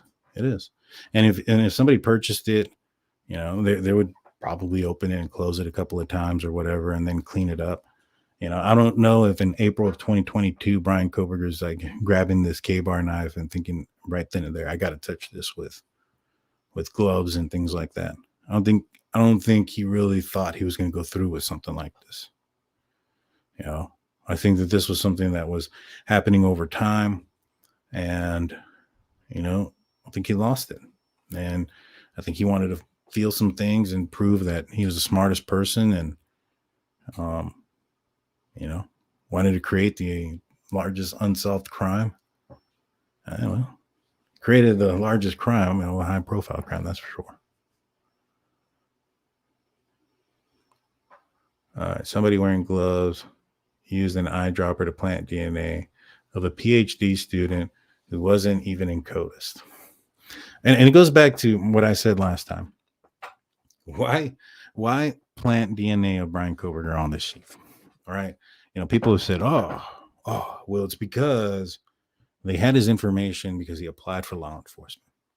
Well, first and foremost, he applied at Pullman, not in Moscow. So that's the first thing. And second thing is, like, if you're going to find a fall guy, like, honestly, let's think about this. You have the guy that, you know, SWAT took out on December 13th, who can't defend himself, who threatened roommates, and whose life had to be taken. And even if there was something wrong in that situation, because people have looked in that situation and said that they took his life in a wrong manner or whatever the case may be, that they shouldn't have. And don't you think that would be either even more motive to blame this on that? So that way, you know, they don't look too much into that shooting if it was a bad one. You know, that would be more of a reason to do it, to blame him for that one. But they didn't. Or how about the guy who tried to kill his wife and stab himself a couple of days after the murders that lived about 4 blocks away? He's also a convicted murderer. That guy's not good to pin this on. You have to go and look at your law enforcement applications to see who's good to arrest for this. I don't mean to laugh, but let's say that again. You're not looking at the murderer. You're not looking at the guy that had to be taken out by SWAT. You're looking at your applications for employment for a fall guy. And then people say, oh, it's because he's an outsider. Isn't the detective investigating him an outsider too? I believe so. He'd only been there for a little bit of time. Wasn't there very long. And also, I think the population there is like 20-some thousand, but ain't like only 3,000 of the population locals, like born there, raised there, not affiliated with the school. So you have probably like 18 to 19,000 outsiders, and you choose the one that applied as a cop. Wow. Like, do you guys say this out loud before you type it? Do you listen to what that sounds like before you say it?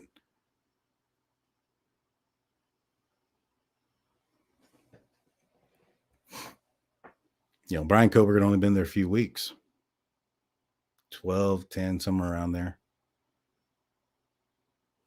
He had already had problems with WSU, but outside of that, he got pulled over. I don't think he had any issues with law enforcement. For them to be like, we got to go and frame this dude. And what was the purpose of the murders then? When did they frame him? Right?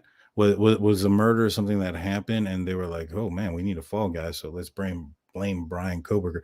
Well, when did they decide to do that if the knife sheath was collected November 13th and sent to the Idaho State Lab, where it was in evidence, locked away?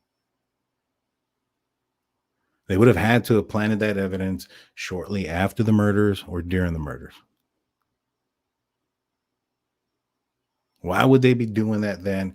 If the goal, the reason being that they had to find a fall guy was because the university was pressuring them.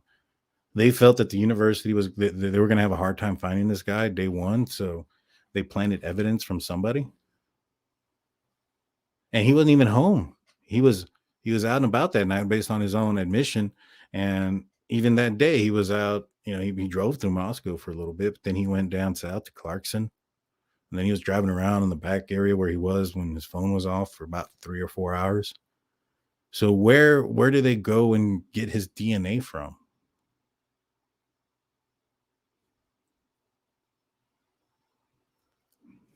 It's insane. Like, some of the things that people say is insane. The odds of planting random DNA profile of someone with another state who happens to drive by a crime scene is close to me swimming across the Pacific. I mean, you also have to add a few things there, right? So what are the odds that Bryan Kohberger, let's just say he's in it. What are the odds that Bryan Kohberger is driving around late at night and there's a guy out there, same height and build, driving a white Elantra as well?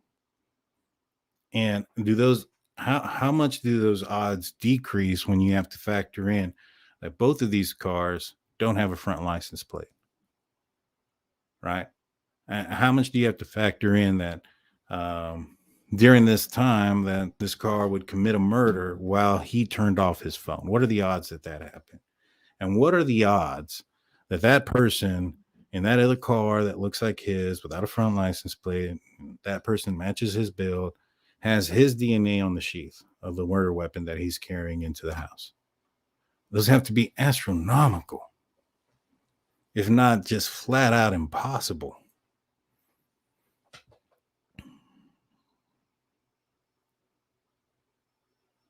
Let's see. Conspiracy reminds me of Kevin Costner movie No Way Out. That's the thing. Like, a lot of people attribute real life crimes to movies. And, the other thing I wanted to say is because one of the things that were responded were that, police had cleared the victims and stuff. If you go and watch, there's this docuseries on Netflix, American Nightmare. In this situation, this woman got kidnapped. Her fiance was left behind. They were drugged and tied up, and all these things that happened in his house. And they left with her, and they emailed him and called him that they were going to ask for a ransom. They didn't believe him. Police thought he killed her. Police didn't go out there and say he was a suspect. Not once. Then police started to suspect that this girl hoaxed it. She was out there somewhere and that this was a hoax because there was some things that weren't adding up. Then she ends up being found, and they even speculate more that it was a hoax. Now, at that time, they didn't come out and say that they were hoaxing. They waited, and they waited. And then at a certain point, they decided to come out, and they were going to file charges on them. But during that time where they suspected them in the beginning, they weren't going to go out there and throw it out there for them to know that they're suspecting them of something. And because they eventually did say that they suspected them of something, and at the end of the day, they weren't involved in it, it probably changes the way law enforcement act when it comes to possible victims, right? So if you have Dylan Mortenson and you think maybe she is a suspect, but you're not sure, she's not, there's no evidence saying that she did something, outside that she just took forever. Her actions were suspect, which were the same thing when it came to that American Nightmare. Their actions were suspect. They didn't act in the manner that you would have thought that somebody who lost their or had their girlfriend taken away would have acted. And that was one of the reasons why they thought he killed her. So I think that now when officers are in that type of situation, they're probably acting a little bit differently when it comes to what they say to the public. Doesn't mean that, in their mind, they're still, they're not investigating it, or behind the scenes that they're not investigating or thinking something differently. Everything that's said out there is not always accurate, especially before somebody's arrested.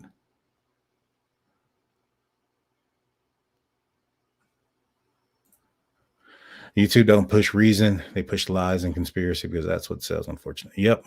I agree with that. I agree. Yeah. What are the odds? Yeah. All righty, guys. I've been doing this for a little bit. I want to say thank you to everybody that's tuned in. I'll be back. Might be back tomorrow, but for sure on Wednesday, and then for sure on Friday. Again, we're going to be doing a members only this weekend. It'll be a members live chat where you guys can ask us questions, about anything about the case, about, just ask us anything about how we're doing or whatever. And if, you want to hear that and just, can't become a member at this point, you can go check it out on Spotify. And so if you also want to, listen to us on a podcast style where, you can't, watch us, go check us out on Apple and anywhere else you find your podcast. Just look up Drunk Turkey Show. Just gotta make sure real quick if I didn't miss any of these. All right. Thank you, Daniel, for a conspiracy-free show. Thank you, Art. I appreciate you and your $1.99 donation. Truly means a lot. Until next time, guys. We'll see you later. Peace.